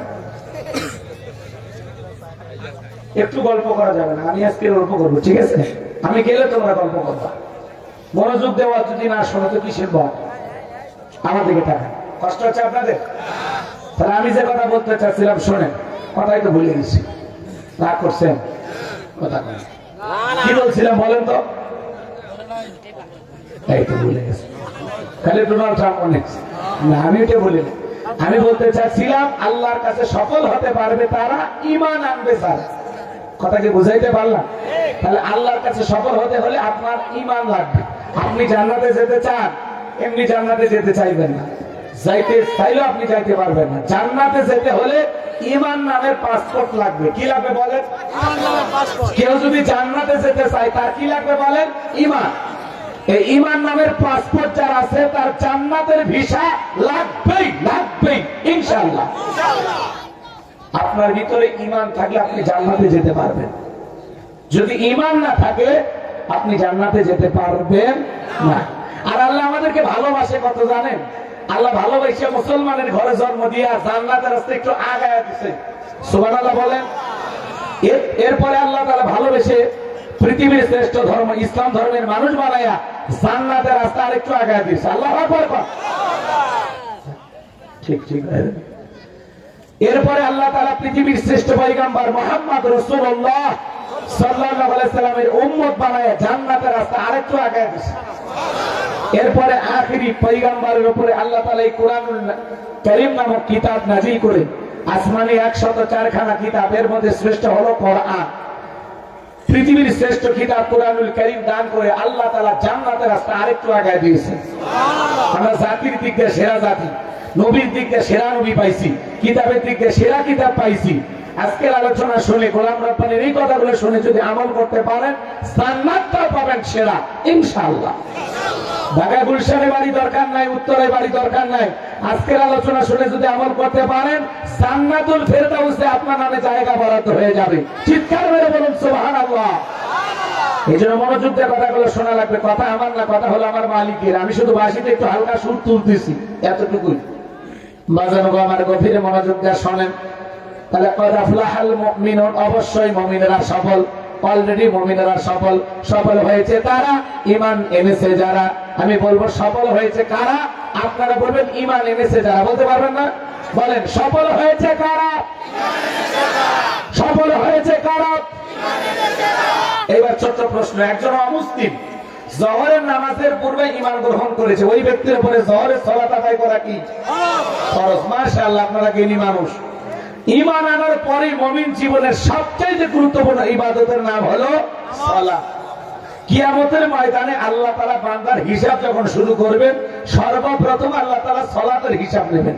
কিসের হিসাব? সালাত, নামাজের হিসাব নেবেন। নামাজের হিসাব যদি আপনি ঠিকঠাক ভাবে দিতে পারেন, বাকি হিসাবে যদি একটু নির্বিষ হয়, আল্লাহ তাআলা আপনাকে ক্ষমা করে দিবেন। যদি সালাতের হিসাবে আপনি ধরা খেয়ে যান, তাহলে বাকি হিসাবগুলো আরো বেশি কড়াকড়ি হবে। কথা কি বুঝাইতে পারলাম? এই জন্য আমাদের সালাতটা জীবনে ঠিকঠাক থাকা দরকার, আছে না? দেখেন আল্লাহ তাআলা যখন মুমিন বান্দার 7টি কোয়ালিটি নিয়ে, 7টি গুণাবলী নিয়ে আলোচনা শুরু করলেন, এক নাম্বার আল্লাহ সালাতে শুরু করলেন। আল্লাহু আকবার বলেন। এই যুবক যারা, তো নিরাশ হয়ে না। তোমরা যুবক, আমিও যুবক, তোমাদের মনে দুঃখটা কি আমি বুঝি। তোমাদের জন্য 4 নাম্বার গুণাবলীতে যুবক আর যুবতীর ওয়াজ আছে। মা বোনদের একটু ওয়াজ হওয়া দরকার, আছে না নাই? বিশেষ করে যে সমস্ত মা বোনেরা আঁকা বাঁকা পথে চলে, টাইমই দিবেন চাই না স্বামী। আজকে ওয়াজের মাধ্যমে সে সমস্ত মা বোনদেরকে সোজা রাস্তা দেখানো হবে ইনশাআল্লাহ। কষ্ট হচ্ছে আপনাদের? একটু তাকবীর দেন, লিল্লাহি তাকবীর। তাহলে শুরু হয়ে গেল মুমিন বান্দার 1 নাম্বার গুণাবলী, আল্লাযীনা হুম ফি সালাতিহিম খাশিউন। মুমিন বান্দার 1 নাম্বার গুণাবলী, যারা নিজেদের সালাত বিনয়ের সহিত, নম্রতার সহিত আল্লাহর ভয় নিয়ে আদায় করে। এর ব্যাখ্যায় তাফসীরকাররা লিখেছেন, তাফসীর ইবনে কাসির থেকে বলছি, অন্তরের ভিতরে সুচিন্তা, দুশ্চিন্তা, কুশ্চিন্তা, বিবির কথা, সংসারের কথা, ব্যবসা বাণিজ্যের কথা, দুনিয়াবি কোন চিন্তা ভাবনা মনের মধ্যে রাখা যাবে না। আপনি আমি যখন নামাজে দাঁড়িয়ে যাব, অন্তরে ভয় থাকতে হবে একমাত্র কার? ইয়া আইয়ুহাল্লাযীনা আমানু তাকুল্লাহ, হে ঈমানদারগণ আমি আল্লাহকে ভয় করো। হাক্ক তুকাতিহি, ভয় করার মতো ভয় করো। কিভাবে সালাত আদায় করবেন? আমার নবী কিভাবে সালাত আদায় করতে জানেন? আম্মা জান আয়েশা রেগে বলেন, নবীজি নামাজের ভিতরে এত লম্বা সময় ধরে দাঁড়িয়ে থাকতেন, মাঝে মাঝে তাকায় দেখতাম নবীজির পা মোবারক ফুলে উঠেছে। আম্মা জান আয়েশা রেগে বলেন, নবীজি এত লম্বা সময় রুকু করতেন, সিজদা করতেন, মাঝে মাঝে মনে হয় নবীজি আর কোনোদিন সিজদা থেকে মাথা উঠাবেন না। আম্মা জান আয়েশা রেগে বলেন, একদিন রাতের বেলায় দেখি নবীজি সিজদা দিয়ে এত কান্না করেছেন, কাঁদতে কাঁদতে সিজদার জায়গাটা পর্যন্ত ভিজে গেছে। আম্মা জান আয়েশা রেগে বলেন, নবী যখন সিজদা থেকে মাথা উঠাইলেন, আমি তখন জিজ্ঞাসা করলাম, নবী গো এত কান্না কেন করলেন, কি হয়েছে আপনার? নবী তখন রেগে বলে, আয়েশা আমি তো আমার জন্য কাঁদি না, আমি কাঁদি আমার গুনাহগার উম্মতের জন্য। আমি আল্লাহর কাছে কেঁদে কেঁদে বলি, আল্লাহ আমার গুনাহগার উম্মতের গুনাহগুলো মাফ করে দাও, ওই কঠিন জাহান্নামের আগুন থেকে আমার উম্মতকে তুমি মুক্তি দাও। চিন্তা করেন বাজান, যেই নবীর জীবনে কোনো গুনাহ নাই, যে নবী দিনের মধ্যে 70 থেকে 100 বার ইস্তেগফার করতেন, তওবা করতেন, এ বাজান গো আমার, নবী যদি সিজদা দিয়ে আপনার আমার গুনাহ মাফের আশায়, আপনাকে আমাকে জাহান্নাম থেকে বাঁচানোর আশায় আল্লাহর কাছে কেঁদে কেঁদে সিজদা দিয়ে দোয়া করতে পারেন, তাহলে বলেন তো বাজান, আপনি আমি হলাম মূল ভিকটিম, মূল আসামি, মূল অপরাধী।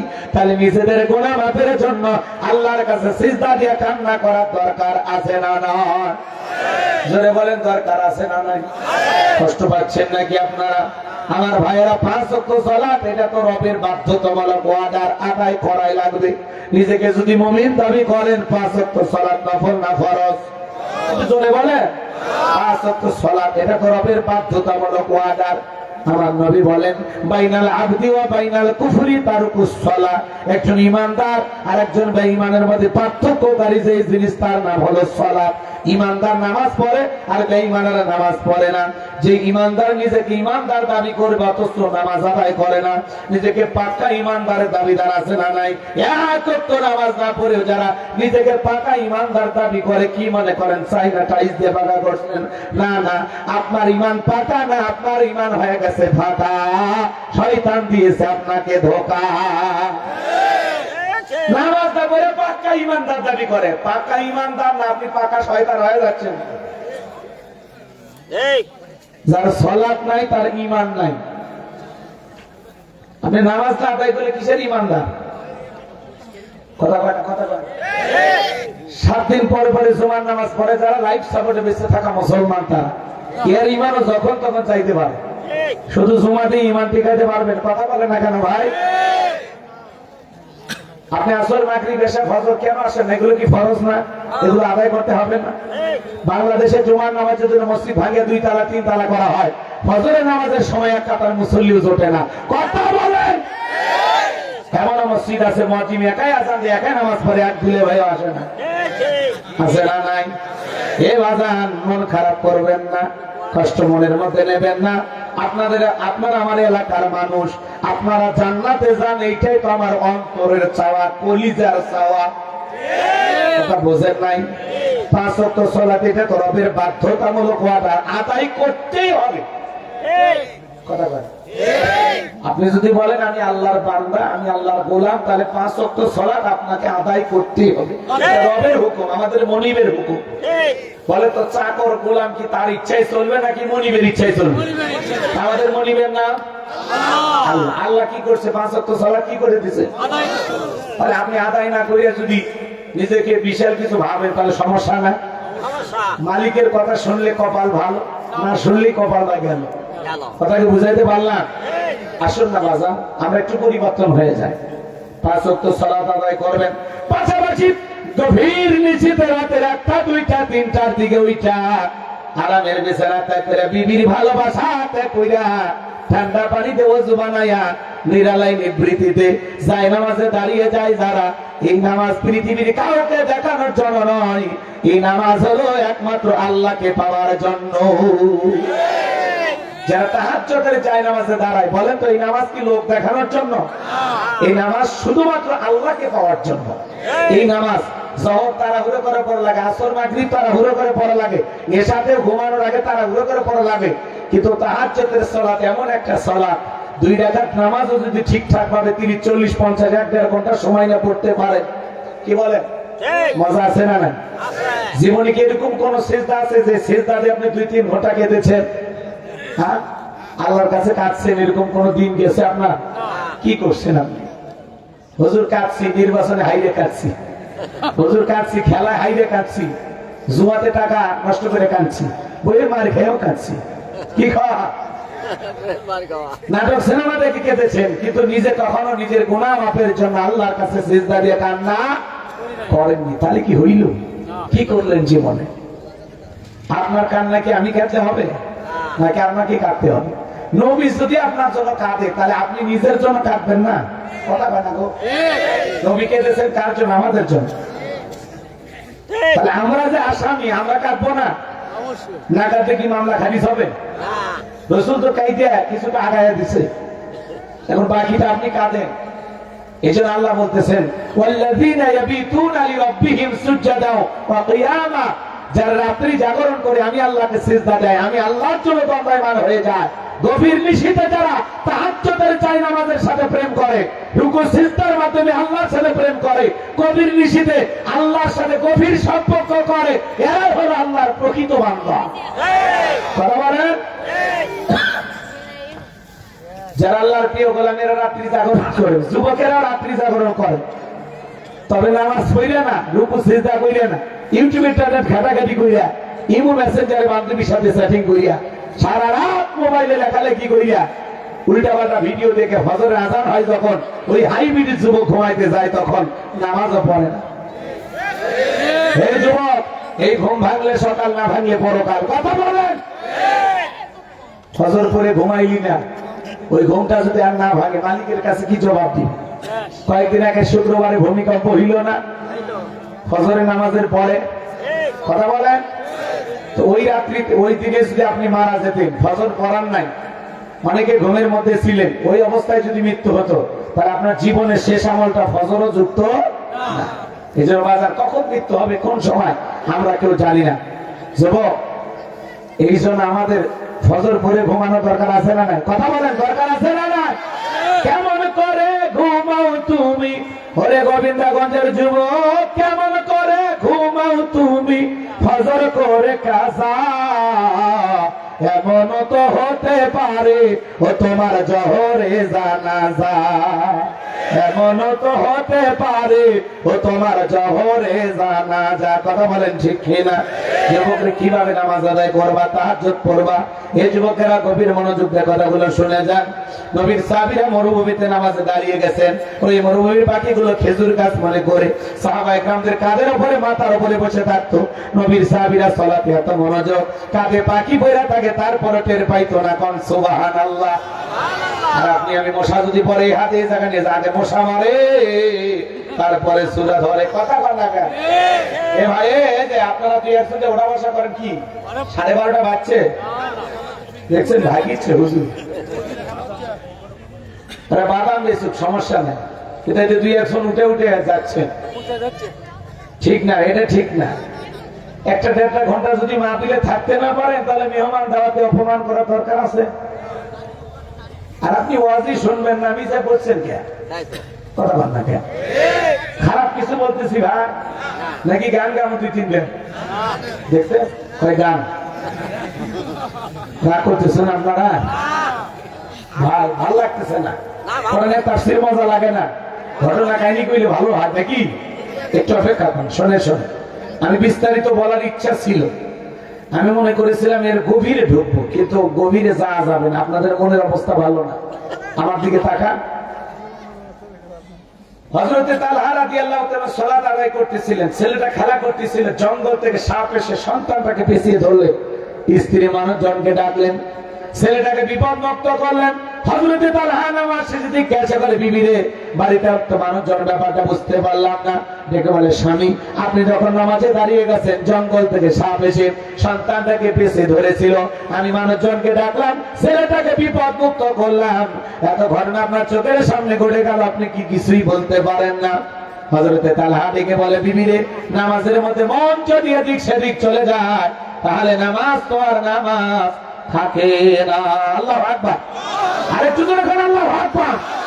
আমার ভাইরা, আর আপনি আমি নামাজ পড়ি ছোট জামালপুর, মন চলে যায় বড় জামালপুর। কথা কন, কথা কন। নামাজ পড়ে গোবিন্দগঞ্জ, মন চলে যায় গোপালগঞ্জ। নামাজ পড়ে বগুড়া, মন চলে যায় মাগুরা। আছে না নাই? মাঝে মাঝে দুনিয়াবি এত কথা নামাজের মধ্যেই মনে হয়, নামাজ 2 রাকাত না 3 রাকাত মনে থাকে না। মাঝে মাঝে নামাজের ভিতরে দাঁড়িয়ে দুনিয়াবি এত চিন্তা, নামাজের মধ্যেই মনে হয় নামাজের সিজদা 2টা হলো না 1টা মনে থাকে না। আছে না? না নামাজের ভিতরে দাঁড়ায় মন খালি ছটফট করে, দুনিয়াবি নানান চিন্তা ভাবনা নামাজের মধ্যেই মনে হয়। কথা বলে ঠিক কিনা? আমাদের পাগল মন খালি ছটফট করে, দুনিয়াবি নানান কথা নামাজের মধ্যে আমাদের মনে হয়। কথা ঠিক? কথা কম, কথা ঠিক? আমার ভাইয়েরা, গভীর মনোযোগ দিয়ে কথাগুলো শুনে যান বাজান। আমি গুনাহগারের যে কথা বলতে চাচ্ছিলাম, একটা স্বামী এত তাড়াহুড়ো করে উযু করছে, এক ঠ্যাং না দিয়ে মসজিদে ঢুকছে, টাইসালা মসজিদ পিছলা খাসা, একদিক লঙ্গি একদিক, তাও বলে আল্লাহু আকবার। আছে না নাই? আছে না নাই? আরে বাবা, মানুষজন বলতেছে চাচা আগে লুঙ্গি ঠিক করে দেবেন, আগে জামাত ধরি। এক চাচা আমি এত তাড়াহুড়া করে নামাজে দাঁড়ায় গেছে, এ বাজার এদিক ওদিক খালি তাকায় আর তাকায়। কিছু মুসল্লি এরকম আছে না নাই? অথচ আল্লাহ কি সুন্দর করে জানিয়ে দিলেন, আল্লাযীনা হুম ফি সালাতিহিম খাশিউন। আর আল্লাহ বলেন, যারা নিজেদের সালাত বিনয়ের সহিত, নম্রতার সহিত, খুশু খুশু ভাব নিয়ে আল্লাহর ভয় নিয়ে আদায় করে। একটা ফাঁসির আসামিকে যদি বলা হয় রাত 10টা বাজে 12টায় তোমার ফাঁসি, ওই লোকটা যেরকম জীবনের শেষ মনে কইরা 2 রাকাত নামাজ আদায় করবে, প্রত্যেকটা ওয়াক্তে নামাজ আদায় করবে, আর মনে করবেন এই জোহরের সালাত আমার জীবনের শেষ সালাত, আমি আসর পর্যন্ত দুনিয়াতে নাও বাঁচতে পারি। জীবনের শেষ মনে করে প্রত্যেকটা ওয়াক্তে নামাজ আদায় করতে হবে। আমার ভাইরা শোনেন, শোনেন, কষ্ট হচ্ছে নাকি আপনাদের? বিরক্ত হইতেছেন আমার কথা? গভীর মনোযোগ।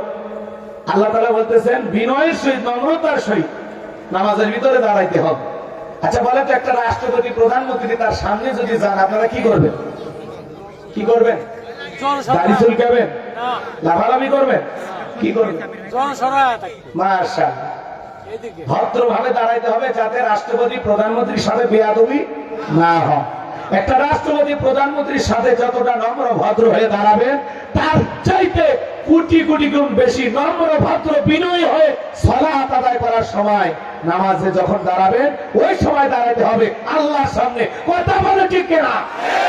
আপনি নামাজে দাঁড়ায় দাড়ি চুলকান, নামাজে দাঁড়ায় টুপি ঠিক করেন, আপনি নামাজে দাঁড়ায় লঙ্গি ঠিক করেন, চাষা আপনার এত লঙ্গি খুলে জায়গা আপনি রশি লাগাবেন। কথা বল।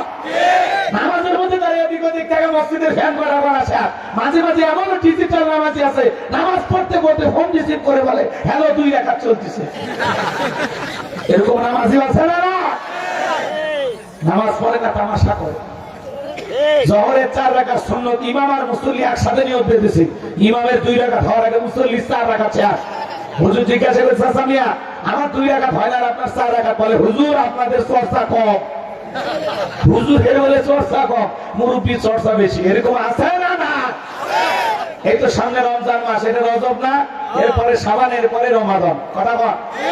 এই যে পবিত্র রমাদান মোবারকে দেখবেন প্রত্যেকটা মসজিদে মানে তারাবির প্রতিযোগিতা শুরু হয়। তারাবি মানে তাড়াতাড়ি, মার একটা বাড়ি তারাবি মানে তাড়াতাড়ি না ধীরস্থির ভাবে? কথা বলে না কেন? 20 রাকাত নামাজ 20 মিনিটে শেষ, বিদ্যুতের গতি ফেল। কথা বলেন ভাই? এমন ইমাম আছে তাই নাকি 16 মিনিটেও শেষ করতে পারে। কি কাঁপানে হুজুর গো! কথা বলেন না কেন? খালি আলহামদুলিল্লাহ দলিল শোনা যায়, মাঝখানে কি ভূমিকম্প হুজুর নিজেও জানে না। এই নামাজ আল্লাহর আসমানে পৌঁছাতে দূরের কথা, মসজিদের ছাদের উপর উঠবে কিনা সন্দেহ আছে। কথা বলেন ঠিক কিনা? সোনার মক্কা মদিনায় আল্লাহ তাআলা তার গোলামকে নিয়েছিলেন। আমি রমজানে উমরায় গিয়েছিলাম, সে সময় যায়া আমি সেখানে তারাবি পড়লাম। এটা 22 সালের ঘটনা, করোনার পরপরই যে উমরার অনুমতি দিয়েছিল। তো আমি সেখানে তারাবি বললাম, সময় লাগলো 1 ঘন্টা 45 মিনিট। আর আপনি খালি 20 মিনিটে তারাবি পড়েন। কথা বলেন? তারাবি 4 রাকাত পরে পরে বিশ্রাম নেবেন, তাসবিহ পাঠ করবেন, জিকির করবেন, কোরআন তেলাওয়াত করবেন, একটু জুস খাবেন, 2টা খেজুর খাবেন, এরপরে আবার 4 রাকাতের জন্য দাঁড়ায় যাবেন। আর আমরা চুক্তি নিছি, কন্ট্রাক্ট নিছি, শেষ করিয়ে তো এই নামাজ হবে না বাজান।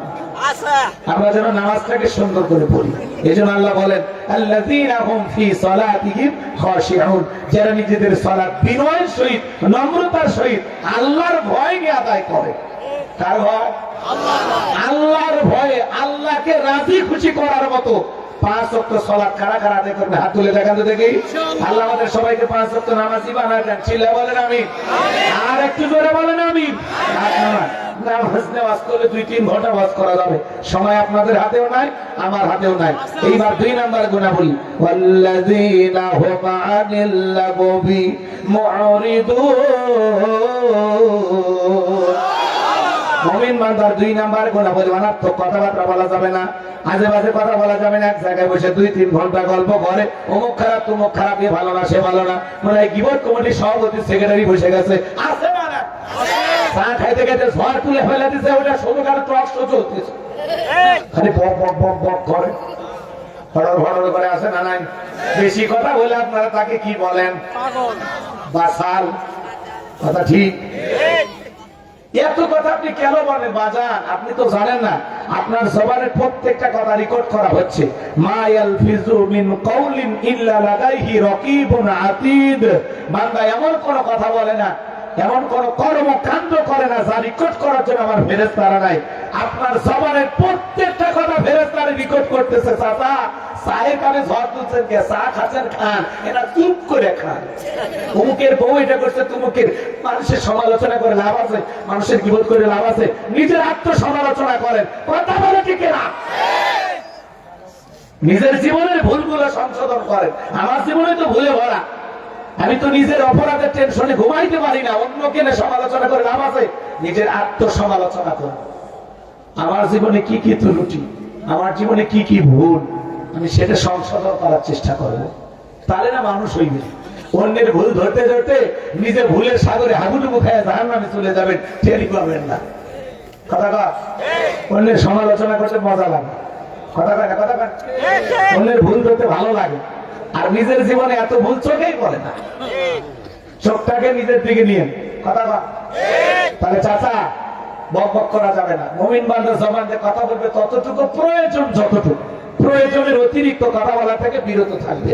মান সমাতা নাজা, চুপ থাকলে আপনি নাজাত পাবেন। ও চাচা একটু চুপ করেন না, এত কথা কেন বলেন? চুপ করে।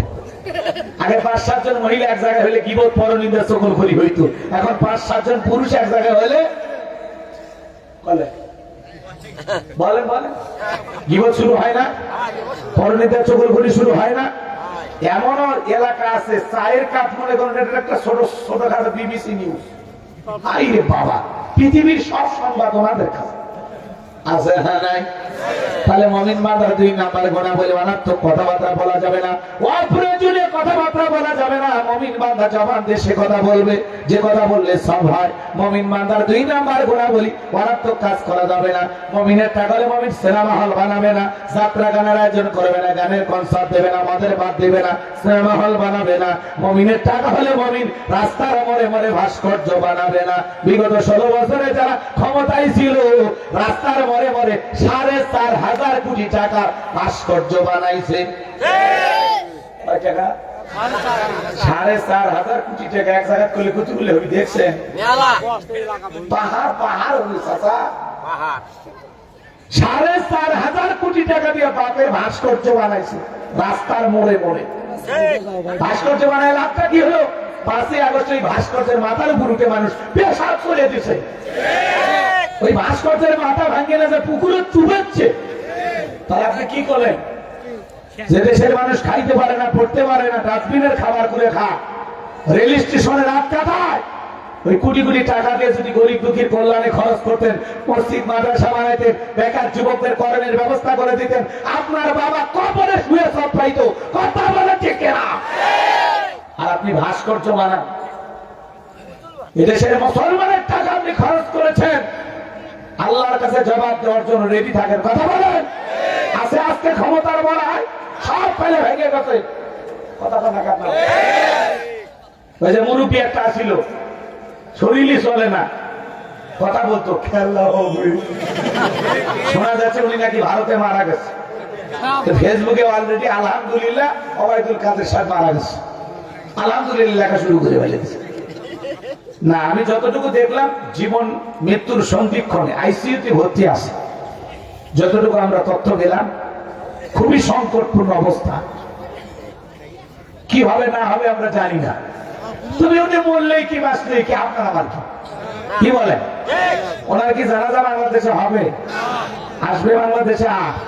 আসবে না। ওই ভারতে বালি আছে, দাদারাই জানাজা করে কবরে রাখবে নাকি?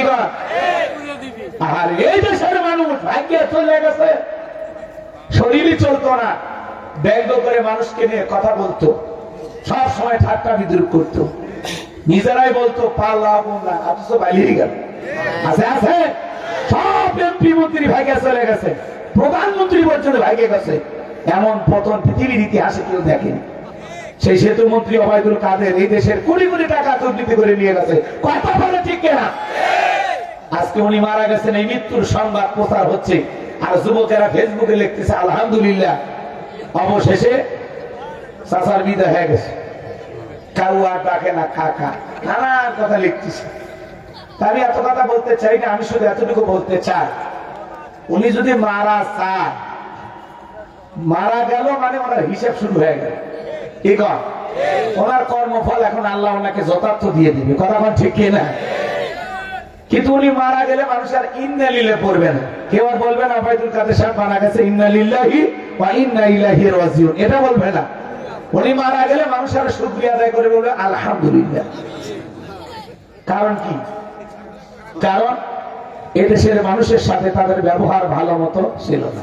রাস্তাঘাট বানায় দিচ্ছে, সব ঠিকঠাক আছে, এরপরে যে দুর্নীতিটা করছে, দেশের টাকা বিদেশে পাচার করেছে, এই ব্যাপারে তো অবশ্যই আল্লাহর কাছে জবাব দেওয়া লাগবে। কথা বলে ঠিক কিনা?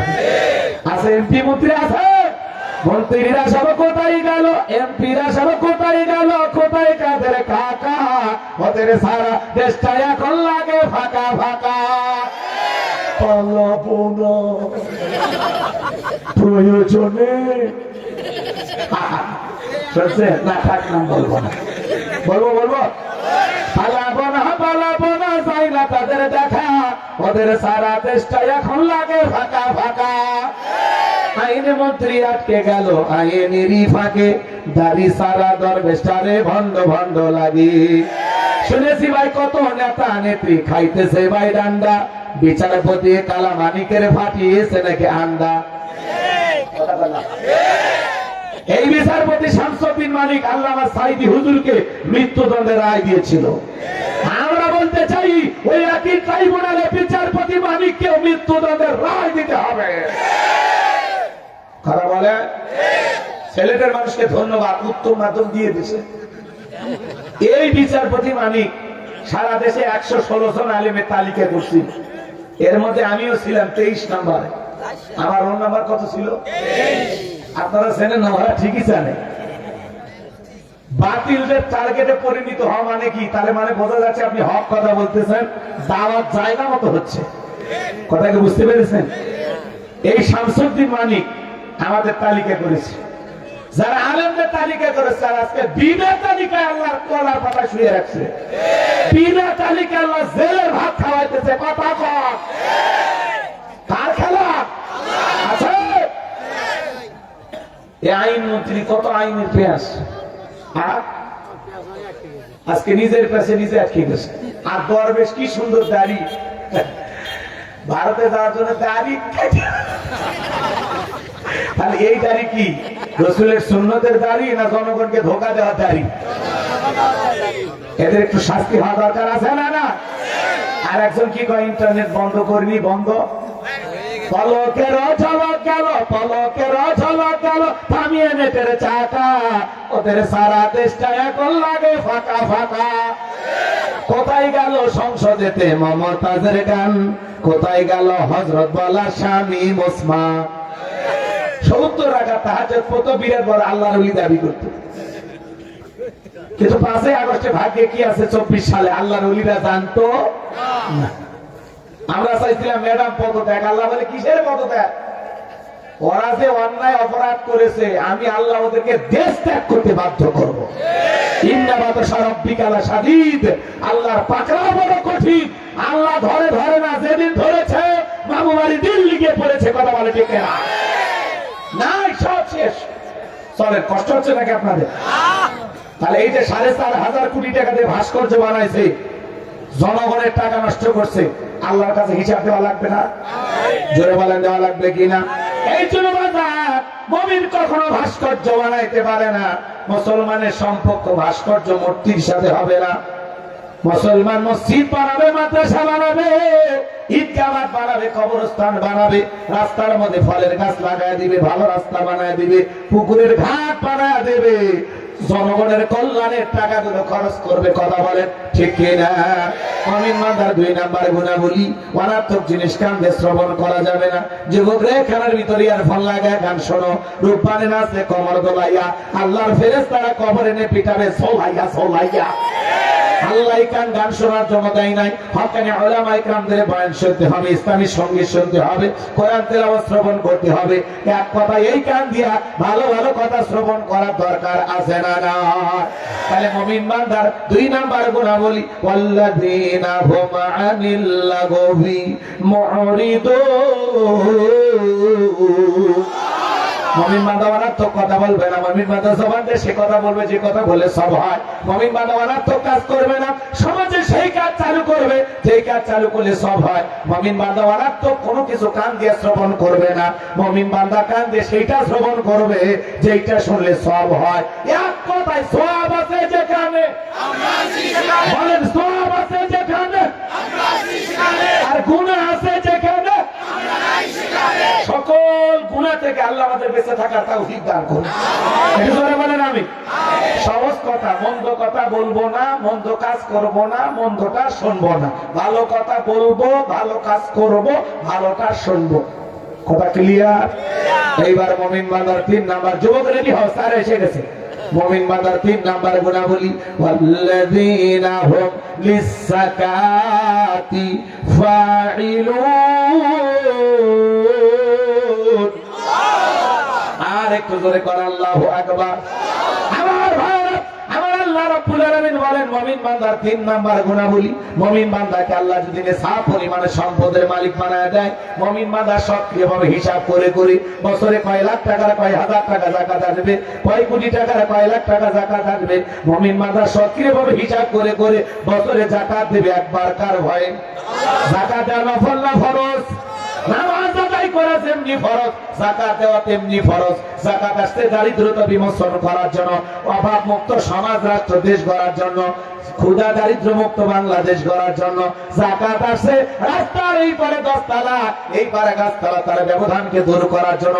যাকাত আসছে সমাজে পড়ে থাকা অসহায় মানুষের মুখে হাসি ফুটাইয়া তাদের সামাজিক ভাবে অধিকার প্রতিষ্ঠিত করার জন্য। বলেন আল্লাহু আকবার। আমাদের এই দেশে অনেক নেতা আছে, সবাই বলে আমরা দারিদ্র মুক্ত বাংলাদেশ গড়ব। অনেক নেতা 54 বছর স্বপ্ন দেখাইলো, কোন নেতা দারিদ্র মুক্ত বাংলাদেশ গড়তে পারেনি। কথা কয়, ক্ষুধা দারিদ্র মুক্ত বাংলাদেশ গড়ার স্বপ্ন দেখায় কত নেতা, কত যায়। 12টা প্রধানমন্ত্রী বিদায় নিয়ে গেল, কোন নেতা আপনাকে দারিদ্র মুক্ত বাংলাদেশ উপহার দিতে পারেনি। মনে রাখবেন, দারিদ্র মুক্ত ক্ষুধা মুক্ত বাংলাদেশ যদি করতে চান, যাকাত ভিত্তিক অর্থনীতি চালু করতে হবে, আল্লাহর কোরআনের সমাজ ব্যবস্থা কায়েম করা লাগবে। কথা বলেন, বাংলাদেশের অর্থনীতি যাকাত ভিত্তিক না সুদ ভিত্তিক? এই জোরে কন্যাকে আপনারা, সুদ ভিত্তিক অর্থনীতি হালাল না হারাম? কুকুরের বাচ্চা হয় কয়টা? 5, 7, 8, 10টা, 12টা, 15টা হয়। এতগুলো বাচ্চা যদি বেঁচে থাকতো, কি বলেন, গোবিন্দগঞ্জের মাটিতে হাঁটা যেত? আর হাঁটা যাইতো? জন্মের হওয়া হয়, জন্মের মরা মরে। গাভী বছরে বাছুর দেয় কয়টা? একটা। হাজার হাজার গরু বাংলাদেশে জবাই হয় প্রত্যেক দিন। এরপরে কুরবানিতে কয় লাখ জব করি আমরা বলে হিসেবই দেখি না। কোনবার টেলিভিশনে নিউজ দেখছেন, ব্রেকিং নিউজ, এইবার কুরবানির গরু না পাওয়াতে কুরবানি দাতারা এই বছর কুরবানি দিতে পারলো না, এরকম নিউজ শুনছেন? আপনাদের এই গ্রামের নাম ছোট জামালপুর, যদি এই গ্রামে আমরা খুঁজি 200 গরু পাওয়া যাবে, 200-250 গরু। তার মানে এত খাওয়া খাই, এত কুরবানি করি, সংখ্যাই কম, কিন্তু হালালের মধ্যে আল্লাহ এত বরকত দিয়েছে, কিয়ামত পর্যন্ত যদি আমরা খাই, খায়া শেষ করতে পারবো না। চিৎকার মেরে বলুন আল্লাহু আকবার।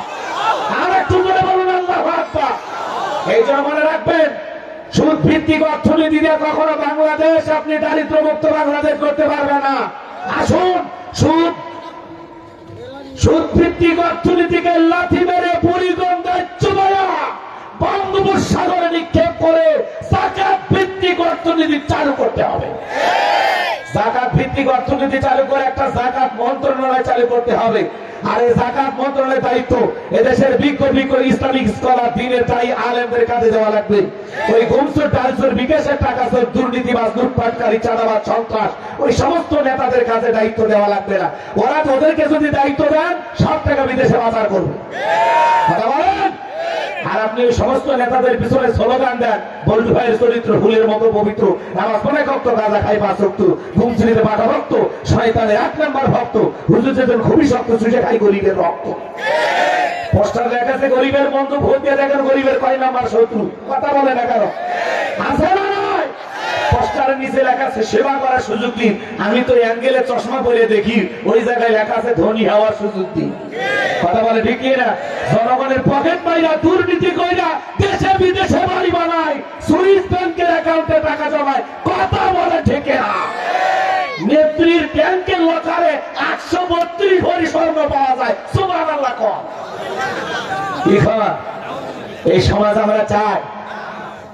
আর দুর্নীতি করে বিদেশে টাকা পাচার করে বেগম পাড়া কেউ বানাকে এরকম সমাজকে আমরা চাই। তাহলে দুর্নীতি মুক্ত বাংলাদেশ করতে হলে যাকাত ভিত্তিক অর্থনীতি চালু করা লাগবে। শোনেন, আলেমদের দায়িত্ব দেওয়া লাগবে। আলেমেরা কি করবে জানেন? এদেশের সমস্ত ধনীদের তালিকা করবে। এদেশের অধিকাংশ ধনী হিসাব করে জাকাত দেয় না। কথা বলে ডেকে না? আমার ভাইয়েরা, এদেশের ধনীরা পাইছে জাকাত মানে শাড়ি লুঙ্গি। এমন লুঙ্গি কিনা দেয় 200 টাকা দাম, পরে থাকলে জান্নাত জাহান্নাম সব বোঝা যায়। এমন শাড়ি দেয় 300 টাকা দাম, ধুয়ে দিলে শাড়ি না মশারি খুঁজে পাওয়া যায় না। এই ধনী এই শাড়ি তোর বউরে পরাবি। জাকাত মানে শাড়ি লুঙ্গি না। আর দিলেও মান সম্পূর্ণ কাপড় দেওয়া লাগবে। হযরত ওমর ফারুক ডেকে বলেন, তোমরা জাকাতের অর্থ এমন ভাবে দাও যাতে ওই ব্যক্তি জাকাতের জন্য আর কার দুয়ারে হাত না বাঁধে। এই ছেলেরা বেকার বসে আছে, জাকাতের 1.5 লাখ টাকা দিয়া বালুহাটে একটা দোকান ধরায় দেন। আল্লাহ চাইলে 5-7 বছর ব্যবসা বাণিজ্য করিয়া ওই ছেলে নিজেও ভবিষ্যতে জাকাত দেবে। এই ছেলেরা বেকার বসে আছে, ওরা জাকাতের 1.5 লাখ টাকা একটা অটো ভ্যান রিক্সা কিনে দেন। আল্লাহ চাইলে দৈনিক 500-700 টাকা ইনকামের ব্যবস্থা হলো। এই ছেলেটার বেকার থাকলো না। বিধবা নারী আসছে, শাড়ি দিয়ে কিলাপ সেলাই মেশিন কিনে দেন, 2টা ছাগলের বাচ্চা কিনে দেন, 2টা গাভী গরু কিনে দেন। এগুলো লালন পালন করে ভাগ্যের চাকা ঘুরাবে। জাকাতের অর্থ দিয়া মানুষের কর্মস্থানের ব্যবস্থা করা লাগবে। কথা বলেন ঠিক কিনা? ভালো করে বোঝার চেষ্টা করবেন বাজান। এই দেশের ধনীরা জাকাত দিতে চায় না, জাকাত আদায় করা হবে। আলেমেরা কি করবে? সমস্ত ধনীদের তালিকা করবে। অনেকে বলে হুজুরেরা তো কিছুই বোঝে না। বোঝে কি না? সময় হলে বুঝিয়ে দেওয়া হবে। শোনেন, আপনি ধনী মানুষ বলেন তো আপনার ব্যাংকের অ্যাকাউন্টে কত টাকা, বইয়ের অ্যাকাউন্টে কত, গোপন সিন্ধুকে কত, লুকে রাখছেন কত, সাদা কত, কালো কত। আপনার জাকাত আছে 2,75,72,500 টাকা। ধনী জাকাত দেবে না, জাকাত আদায় করা হবে। এই দেশে একটা জরিপ করে দেখা হয়েছে, যদি 7 থেকে 10 বছর ধনীদের কাছ থেকে জাকাত আদায় করা হয়, আর আল্লাহ তাআলা জাকাতের যে 8টা খাত দিয়েছে, এই খাত অনুযায়ী যদি জাকাত গুলো বন্টন করা হয়, 7 থেকে 10 বছরের মধ্যে বাংলাদেশে একজন গরিব জাকাত নেওয়ার মতো খুঁজে পাওয়া যাবে না। আল্লাহু আকবার, আল্লাহু আকবার। শুনেন, তাহলে ধনী জাকাত দেয় না, কি করা লাগবে? কাজে নিবি। আদায় করার সিস্টেম আছে না? সিস্টেম আছে, এগুলো কৌশল আছে। আমার দিকে তাকান। আল্লাহ নবী মুসা নবীর নাম শুনছেন? মুসা আলাইহিস সালাম কারণের কাছে যা বলে, কারণ তোমার জাকাত দিতে হবে। কারণ ডেকে বলে, পয়গম্বর আমি জাকাত দিতে পারবো না। মুসা আলাইহিস সালামের রাগ কম না বেশি? পয়গম্বর রেগে গেলেন, চেহারার মধ্যে রাগের ছাপ। মুসা আলাইহিস সালাম এমন একজন নবী যে পয়গম্বর রেগে গেলে মাথার টুপি ভেদ করে চুল খাড়া হয়। আল্লাহু আকবার। যে পয়গম্বর আজরাইলকে পর্যন্ত থাপ্পড় মারে, ফিরাউনের এক টিপটিকে এক গুলি মেরে দুনিয়া থেকে বিদায় করে দিয়েছে। আল্লাহু আকবার। আমার ভাইয়েরা, সেই নবী মুসার রাগান্বিত চেহারা দেখে কারণ থেকে বলে, পয়গম্বর রাগ করা লাগবে না, কত টাকা দিতে হবে বলেন? মুসা আলাইহিস সালাম দেখে বলে, শতকরা 2.5%। ঠিক আছে, আমার একটু সময় দেন, আমি হিসাব নিকাশ করে আপনাকে জানাবো। আল্লাহর পয়গম্বর মুসা নবী চলে গেলেন। এইবার কারণ হিসাব নিকাশে বৈশা গেল। এই কারণটা এত সম্পদ দিয়েছিল, 70টা উট লাগতো চাবি বহন করতে। চাবি যদি এত হয় তালা কত, আর তালা যদি এত হয় সিন্ধুকে মাল কত, ছোট মাথায় ধরবে না। কারণ এইবার হিসাব নিকাশ করে দেখে, বাপরে বাপ, এত পরিমাণে জাকাতের টাকা আসছে, হাজার হাজার কর্মচারী দিয়া সারাদিন সারা রাত যদি জাকাতের টাকা দেওয়া হয়, এরপরে টাকা শেষ হবে না। এমনিতে কৃপণ পায়, স্যান্ডেল দেয় না, ক্ষয় যাবে বলে, গায়ে জামা পরে না ছিঁড়ে যাবে বলে, সেই কৃপণকে এত টাকা জাকাত দিতে পারে না। সে একটা গভীর ষড়যন্ত্র করলো। এলাকা একটা 2 নাম্বার মহিলা ছিল, নাম হলো সবদা। সবদা নামের পতিতার কাছে বলে, সবদা রে, তোরে 2 বস্তা টাকা দেবো, অ্যাডভান্স হিসেবে আজকে 1 বস্তা টাকা দিয়ে দিলাম, আর আগামীকালকে সাক্ষী দেওয়ার পর আর 1 বস্তা টাকা দিয়ে দেবো, বিনিময়ে আমার একটা কাজ করে দিতে হবে। আল্লাহ নবী মুসা আলাইহিস সালাম যেই মজলিসে দাঁড়ায়া আল্লাহর পথে মানুষকে আহ্বান করবে, ওই ভরা মজলিসে দাঁড়ায়া একবার শুধু বলবি, নবী মুসা দিনের বেলা করে আর রাতের বেলা আমি সর্দার সাথে রাত কাটাই, বাস এতটুকু কথা বললে এনাফ, বাকি যা করার আমি করবো। সর্দার রাজি হয়ে গেল। পরের দিন সকালবেলা আল্লাহ নবী মুসা আলাইহিস সালাম হাজার হাজার জনতার সামনে ওয়াজ করতেছেন, সুন্দর করে বুঝাইতেছেন। ওই ভরা মজলিসে সর্দার মুসা আলাইহিস সালামের আলোচনা শোনার পরে সর্দার পাশান হৃদয় গইলা চোখ দিয়ে পানি ঝরতেছে, জোরে কোন মারহাবা। কারণ ইশারাতে বলে বলে দাঁড়াও, বলেন আর একটু শুনি, তুই 4 লোক পাঠা দিল। ওরা এসে বলে, নেতা গতকালকে 1 বস্তা টাকা দিয়েছে, আর 1 বস্তা টাকা রেডি আজকে সাক্ষী দিয়া টাকার বস্তাটা নিয়ে চলে যা। এইবার বাজান 2 জন 2 হাত ধরে ভরা মজলিসে সবটাকে জোর করে দাঁড় করে দিল। যখন কারো নাক মেরে দাঁড়ায় বলে, মুসা রে ওয়াজ বন্ধ কর, টাকা দেখ। 2 নাম্বার মহিলা দাঁড়াইছে, মহিলাটা 2 নাম্বার না 1 নাম্বার মুসা নবীকে জানে, রতনে রতন ছেলে কথা বলে। আলে বলে আমার যখন হক কথা বলে, এক শ্রেণীর লোক ডাইরেক্ট বলে, হুজুর সুদের ওয়াজ করা যাবে না, ঘুষের ওয়াজ করলেও মন খারাপ করে, আল্লাহর আইনের কথা বললেও মন খারাপ করে, কোরআনের সমাজ কায়েমের কথা বললেও মন খারাপ করে, আছে না নাই? আলেমদেরকে হক কথা বলতে বাধা দিবে যারা, এ যুগের ডিজিটাল কারণ তারা। কোন আলেমকে কথা বলতে বাধা দেবেন না, বাধা দিলে আবু জেলের তালিকায় আপনি। কথা বল না।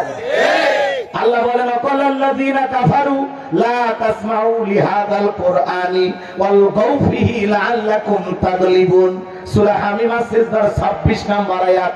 আল্লাহ 1000 বছর আগে জানিয়ে দিয়েছেন, কাফেরদের স্লোগান লা তাসমাউ লিহাযাল কুরআন, কোরআন শ্রবণ করো না। যেখানে মুহাম্মদ সাল্লাল্লাহু আলাইহি সাল্লাম কোরআনের আলোচনা করে, সেখানে ওয়ালগাউ ফীহি লাআল্লাকুম তাগলিবুন, হট্টগোল সৃষ্টি করো, তালি বাজাও, শীত দাও, নাচানাচি করো, ভোগ পিটাও, রং তামাশা যা খুশি করতে পারো, যেভাবে হোক মুহাম্মদ সাল্লাল্লাহু আলাইহি সাল্লামের কোরআনকে ঠেকাও, মুহাম্মাদের কোরআন তেলাওয়াতকে ঠেকাও। যদি কোরআন থেকে মুসলমানের মুহাম্মাদের কোরআন থেকে যদি তাদেরকে ফেরায় রাখতে পারো, তাহলে আশা করা যায় আমরা কাফেররা বিজয় লাভ করবো। জোরে কর নাউজুবিল্লাহ। আবু জেহেল, উতবা, সাইবা ওরা ঠেকানোর চেষ্টা করেছিল, আল্লাহর কোরআনকে ওরা ঠেকাইতে পারে নাই। আজ পৃথিবীর জমিনে যারাই কোরআনকে ঠেকাইতে চাইবে, বন্ধ করতে চাইবে, ওরাও পারবে না। কথা বলেন ঠিক কিনা? কষ্ট হচ্ছে নাকি আপনাদের আমার ভাইয়েরা? এজন্য কোরআনের কথা বলতে বাধা দিলে যারা, এ যুগের আবু জেহেল তারা। কথা বলে কোরআন হাদিসের হক কথা শুনলে কি এত চলে কেন? মলম লাগাইও। কষ্ট হচ্ছে নাকি আপনাদের? এইবার কারণ দেখে বলো, ও নবী মুসা আওয়াজ বন্ধ করো। তাকায় দেখো 2 নাম্বার মহিলা দাঁড়াইছে। সর্দারে বলতেছে, সর্দার তোমার যা বলার তুমি বলো, আমি তোমার সাথে আছি। সর্দার এবার বলতেছে, কারণ তুমি বৈশা বলো, আমি যেহেতু দাঁড়িয়েছি বলার জন্য আমাকে বলতে দাও। এবার কারণ বসে পড়লো, সর্দার বলা শুরু করে দিল, ও দেশের জনগণ শোনো দিয়া মন, আমি জীবনে কোনোদিন মুসা নবীকে দেখি নাই। আজকে মুসা নবীকে দেখার পরে, আলোচনা শোনার পরে আমার পাষাণ হৃদয় গইলা গেছে। আমি সিদ্ধান্ত নিয়েছি আর খারাপ কাজ করব না, অশ্লীল কাজ করব না। আমি তওবা করে ঈমান আনতে চাই। কোন সুবহানাল্লাহ। আলেমদের শুনে বানামাজি নামাজি হয়ে যায়, সুদ করে ঘুষ করে ভালো হয়ে যায়, বেপরদায় চলা মা বোনেরা পর্দা করে, দাড়ি কাটা যুবক আলেমদের শুনে দাঁড়িয়ে রাখে। কথা বলেন ঠিক কিনা? বাংলাদেশে যতটুকু মানুষ সভ্য ভদ্র বিনয়ী আছে, মসজিদের ইমামের বয়ান আর ওয়াজ মাহফিলের কারণে এই দেশের মানুষের চরিত্র ভালো আছে। যতটুকু সভ্য ভদ্র আছে, এই ওয়াজ নসিহত আর ইমামের বয়ান যদি না থাকতো, লন্ডন আমেরিকার মতো এই দেশের মানুষও হাত প্যানে পরে রাস্তাঘাটে ঘুরতো। খালি বয়ানের কারণে মানুষ ভালো আছে। কথা কর রাগ করতেছে নাকি আপনারা? গভীর মনোযোগ দিয়ে কথাগুলো শুনে যান বাজান। এইবার সবটা বলতেছে এই কারণ কেন লাফালাফি করতেছে, গোপন তথ্য ফাঁস করে দিয়ে বলতেছে গতকাল রাত্রিতে আমার বাড়িতে গিয়েছিল, আমার 2 বস্তা টাকা দিব বলে ওয়াদা করেছে, অ্যাডভান্স হিসেবে 1 বস্তা টাকা দিছে, আজকে সাক্ষী দিলে আর 1 বস্তা টাকা দিবে, বিনিময়ে আমাকে কথা বলতে হবে। নবী মুসা দিনের বেলা ওয়াজ করে আর রাতের বেলা আমি সবদার সাথে রাত কাটাই, কিন্তু আপনাদেরকে সাক্ষী রেখে বলতেছি মুসা নবীর চরিত্র ফুলের চাইতে পবিত্র। ওই কারণ হলো আমি সবদার নিয়মিত ভক্ত। বলুন আল্লাহু আকবার। ওয়া মাকারু ওয়া মাকারাল্লাহ আল্লাহু খায়রুল মাকিরিন।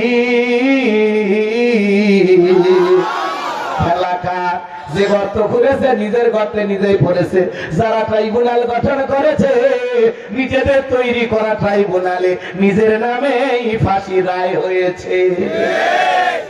আল্লামা সাইদি হুজুরকে ফাঁসি রায় দিয়েছিল, দেশের মানুষ প্রতিবাদ করতে গিয়ে 200 মানুষ জীবন দিয়েছে। আর সাবেক প্রধানমন্ত্রী শেখ হাসিনার বিরুদ্ধে ফাঁসি রায় হয়, একটা মশাও মরে না, উল্টো জনগণ মিষ্টি খায়। কি জনগণ আর কি প্রধানমন্ত্রী, কথা কন, কি ভালোবাসা দিলেন জনগণ এইভাবে আপনারা ভুলে গেল, কথা কন নাকি আপনারা। আর একজন মারা যায়, উনিও নারী, 3 বারের সাবেক প্রধানমন্ত্রী, আপসহীন দেশ নেত্রী বেগম খালেদা জিয়া। বাংলাদেশের ইতিহাসে সবচাইতে বড় জানাজা পাওয়ার সৌভাগ্য হয়েছে তার। আল্লাহু আকবার বলেন। তার জানাজায় কত মানুষ গেছে হিসাব আপনি করতে পারবেন না। বাংলাদেশের 54 বছরের ইতিহাসে 4টি জানাজা বড় হয়েছে।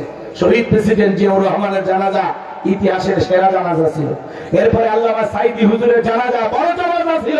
এরপর আমাদের ভাই শরীফ ওসমান হাদি ওই ঘাতকদের বুলেটের আঘাতে শাহাদাত বরণ করেছিল, তার জানাজা ছিল বড় জানাজা। আল্লাহু আকবার। এরপরে বগুড়ার পুত্রবধূ, এদেশের গণতন্ত্রের মা, দেশ নেত্রী বেগম খালেদা জিয়া, উনি মারা গেছেন। আর কেমন সৌভাগ্যবতী রমণী ডক্টর মিজানুর রহমান আজহারী, তার কফিন কাঁধে নাই। আল্লামা মামুনুল হক কফিন কাঁধে নাই। আল্লাহু আকবার বলেন। মানুষ কতটা ভালোবাসে চিন্তা করেন। পুরো ঢাকা শহর জানাজার নামাজের শহরে পরিণত হয়েছিল। আল্লাহু আকবার। এই ভালোবাসা, এই মহব্বত কারণটা কি? কারণ উনি জীবন দশায় কখনো ইসলামের বিরুদ্ধে, আলেমদের বিরুদ্ধে একটি কথাও বলেনি। আল্লাহু আকবার। সবসময় ইসলামের পক্ষে, আলেমদের পক্ষে। এই জন্য আলেমেরা তার প্রতি দুর্বল। আল্লাহু আকবার। মহব্বত ভালোবাসা এমনি আসে না। আর একজন হুজুর দেখতেই পারে না, হুজুর ধরে আর হাসি দেয়, হুজুর ধরে আর দিলে দিতে, কথা কর না কে। তবে ওনার জানাজা হয়েছে, আমরা দোয়া করি আল্লাহ যেন বেগম খালেদা জিয়ার কবর জান্নাতের বাগান বানায় দেন। কিন্তু বিএনপির কিছু নেতা বের হয়েছে, এরা তেলবাস নেতা। কয়েকদিন আগে দেখলাম জনাব তারেক রহমানের পা ছুঁইয়া সালাম করতে গেছে। তো আলহামদুলিল্লাহ উনি ভালো মানুষ, বাবা মার আদর্শ ওনার ভিতরে আছে, উনি এটা পছন্দ করলেন না, নেতা কর্মীকে সরিয়ে দিলেন। আল্লাহু আকবার। তারেক রহমান তার পা ধরে সালাম করতে গেছে নেতা কর্মী, উনি কি করলো? সরিয়ে দিল, যে না এটা আমি পছন্দ করি না, সরিয়ে দিল। এই জন্য ওনার জন্য দোয়া। কথা বলেন, পা ধরে সালাম করে গাড়ি আছে।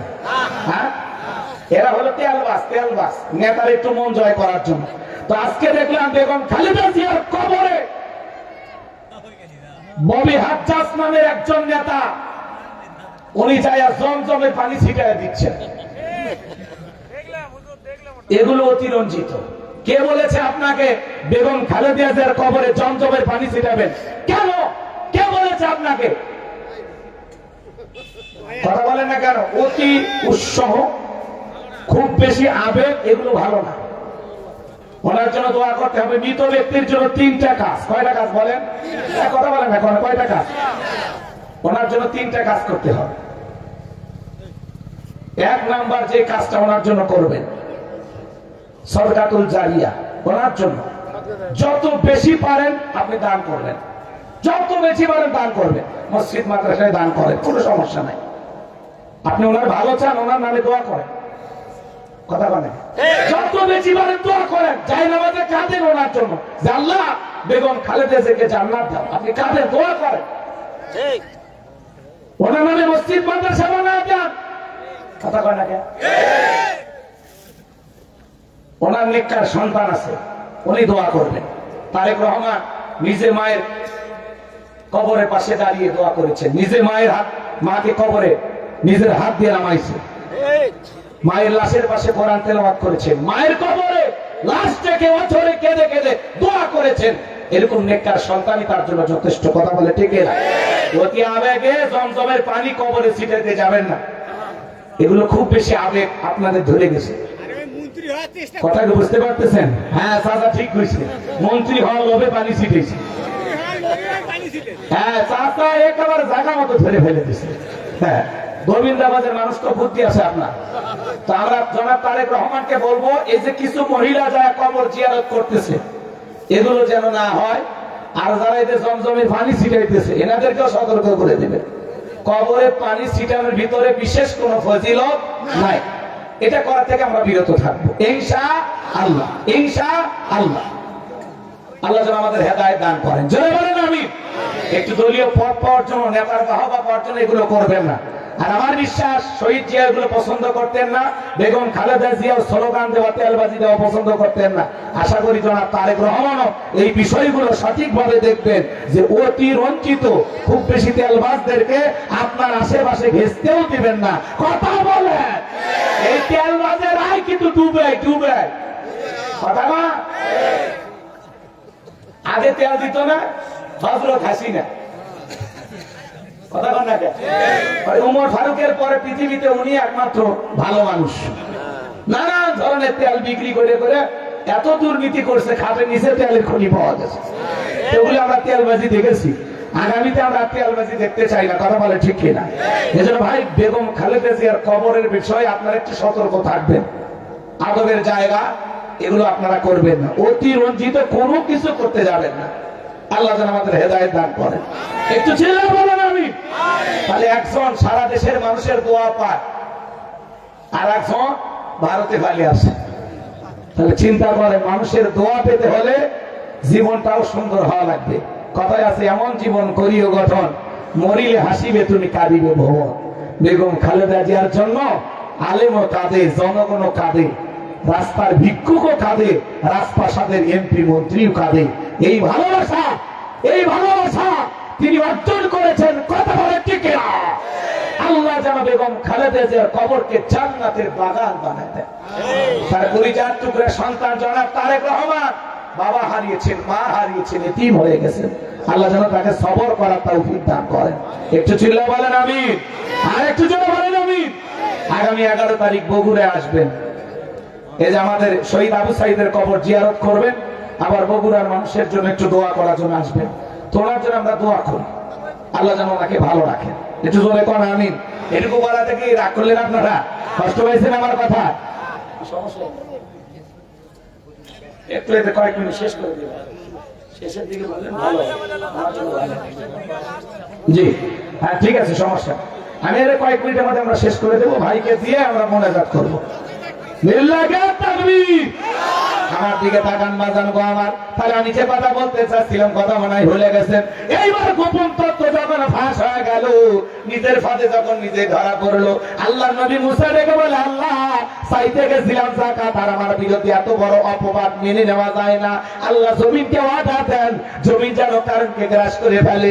আল্লাহ দোয়া মঞ্জুর করলেন, কারণের ধন সম্পদ সহ হাঁটু পর্যন্ত জমিনের ভিতরে চলে গেছে বলে ব্যাপার না, উঠতে পারবো। এইবার যখন মাজা পর্যন্ত কবর পর্যন্ত জমিনের ভিতরে চলে গেছে, ও বলে ব্যাপার না, উঠতে পারবো। এইবার যখন গলা পর্যন্ত জমিনের ভিতরে চলে গেছে, কারণ দেখে বলে, ও নবী মুসা, ধন সম্পদ যা আছে সব তোমার, আর তোমার আল্লাহ, তুমি নিয়ে যাও, জানটা একটু ভিক্ষে দাও। মুসা আলাইহিস সালাম দেখে বলে, আল্লাহুস সামাদ, আমার আল্লাহ মুখোপেক্ষী, আমার আল্লাহ কারো কাছ থেকে কিছু নেয় না, আমার আল্লাহ শুধু দিয়ে যায়। কারণ রে তোর ধন সম্পদ জমিনের ভিতরে চলে যা, আর পৃথিবীর ইতিহাসে সাক্ষী থাক, তোর মতো যারা স্বর্ণ রূপা টাকা পয়সা জমা রাখবে, আল্লাহ রাস্তায় খরচ করবে না, কঠিন কিয়ামতের ময়দানে আল্লাহ তোর কাতারে দাঁড় করায় তাদের বিচার করবে। এজন্য বাজান সূরা তাওবার ভিতরে আল্লাহ স্পষ্ট বলেছেন, যারা স্বর্ণ রূপা টাকা পয়সা জমা রাখে, আল্লাহ রাস্তায় খরচ করে না, তাদের জন্য রয়েছে আযাবের সুসংবাদ। আপনার সম্পদ জাহান্নামের শাস্তির কারণ হবে। যাকাত দিলে ধনীর সম্পদ কমে না, বাড়ে। জোরে বলেন। আরে ভাই, পৃথিবীতে যত মানুষ যাকাত দেয় তার মধ্যে আপনি একজন। আলহামদুলিল্লাহ, শুকরিয়ার বিষয়, এটা একটা আনন্দের বিষয় যে আল্লাহ আমার হাতটা এই জায়গায় রাখছে। কথা বলে ঠিক কিনা? আল্লাহ আমাকে যাকাত দেওয়ার তৌফিক দান করেছেন। এজন্য যাকাত মনে জরিমানা মনে করব না। যাকাত হলো মালের ময়লা। যাকাত দিলে আল্লাহ আপনার সম্পদকে পবিত্র করবেন। যাকাত দিলে আপনার সম্পদ আল্লাহ বাড়ায় দিবেন, বৃদ্ধি করবেন। বলুন সুবহানাল্লাহ। আর মনে রাখবেন, ধনীর যাকাত দেওয়া ফরজ, গরিবের যাকাত খাওয়া ফরজ নয়। আপনি গরিবের হাতে যাকাত দিয়ে দয়া বা করুণা করেননি। গরিব আপনার যাকাতের টাকা গ্রহণ করে আপনাকে ফরজ ইবাদত পালনের সুযোগ করে দিয়ে ওই গরিব বড় লোক দয়া করছে। আর যাকাত দিবেন মাইকিং করে, খবরদার এগুলো করবেন না। যাকাত ধনীর উচিত গরিবকে খুঁজে দিয়ে আসা। কথা কয় না? গরিব বড় লোকের বাড়ি টাইম দেবে না, বড় লোক গরিব খুঁজে দিয়ে আসবে। এটাই ইসলামের সিস্টেম। আল্লাহু আকবার। তাহলে আমরা এইভাবে যাকাত দেব তো ইনশাআল্লাহ।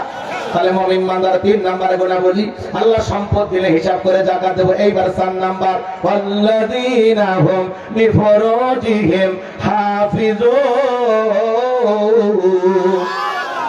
তোমরা কি যুবক না অন্য কিছু? যুবক। এই আওয়াজ দোয়া করলে ভালো নাকি? 4 নম্বরে কারো আওয়াজ, যুবকদের আওয়াজ না? তাহলে একটু আওয়াজ দেন। ওয়াল্লাযীনা হুম লিফুরুজিহিম হাফিজুন। মুমিন বান্দার 4 নম্বরে গুনাহ বলি, নিজের যৌবনটাকে সংযত রাখা, নিজের যৌবনটাকে কন্ট্রোল করা। মুমিনের যৌবন হোটেলে বিক্রি হবে না। মুমিন কোনোদিন বিয়ের আগে অবৈধ প্রেম ভালোবাসা করবে না। মুমিনের যৌবন খরচ হবে হালাল স্ত্রীর কাছে। কথা বলেন ঠিক কিনা? আল্লাহ শিশুকালের হিসাব নেবেন না, হিসাব নেবেন যৌবনকালের। যৌবনকালে যদি ঠিকঠাক ভাবে আল্লাহর গোলামি করেন, বৃদ্ধকালে যদি ইবাদতে একটু ত্রুটিও হয়, যৌবনকালের ইবাদত করার কারণে বৃদ্ধকালের সামান্য ইবাদতের সমস্যা আল্লাহ মাফ করে দিবেন, আল্লাহ বোনাস দিবেন। সুবহানাল্লাহ। তাহলে এই যৌবনকালে ইবাদত করতে হবে কার? আল্লাহ। শিশুকালের হিসাব নেবেন না, হিসাব নেবেন যৌবনকালের। আমরা যৌবনকালে গুনাহ করতে ভালোবাসি, আর যৌবনকালের ইবাদত আল্লাহ পছন্দ করেন। বৃদ্ধ মানুষ 60-70 বছর বয়স হয়ে গেছে, চাচা মিয়া রুকুতে গেলে বেশিক্ষণ থাকতে পারে না, মনে হয় পড়ে যাবে। সিজদায় বেশিক্ষণ থাকতে পারে না, মনে হয় কমাটকে মারা যাবে। সমস্যা হয় চাচা, কথা বল না কেন? কিন্তু যৌবন বয়সে এই সমস্যাগুলো হয় না। এই শীতের দিন মুরব্বী চাচাকে বলি, যদি বলি চাচা আর 2টা বাজে চলেন পুকুর থেকে একটু গোসল করে আসেন, 2000 টাকা দিব। চাচা বলবে, ভাতিজা গোসল করে উঠে 2000 টাকা নেওয়ার মতো শক্তি থাকবে তো? কথা বল না কেন? কিন্তু একটা যুবককে যদি বলা হয় যুবক 2000 টাকা দেবো, যুবক বলবে কাপড় খুঁজি টাকা বার করেন। কারণ যুবকের একটা পাওয়ার আছে, স্পিরিট আছে। কথা বলেন ঠিক কিনা? এই জন্য যুবক এই যৌবন কালে ঠান্ডা পানি দিয়ে ওযু বানায়া মসজিদে যাওয়ার ক্ষমতা যুবকের আছে। আর চাচা মিয়া চাচিমা গরম পানি করে দিলে চাচার ভাগে ওযু আছে, নামাজ আছে। গরম পানিও নাই, ওযুও নাই, নামাজও নাই। কথা আচ্ছা, তুই এমনি খাচ্ছিস চাচা, মন খারাপ কেন করেন না চাচা? এত বড়াই করতেছি, কয়েকদিন পরে আপনার ওই জায়গায় চলে যাবে।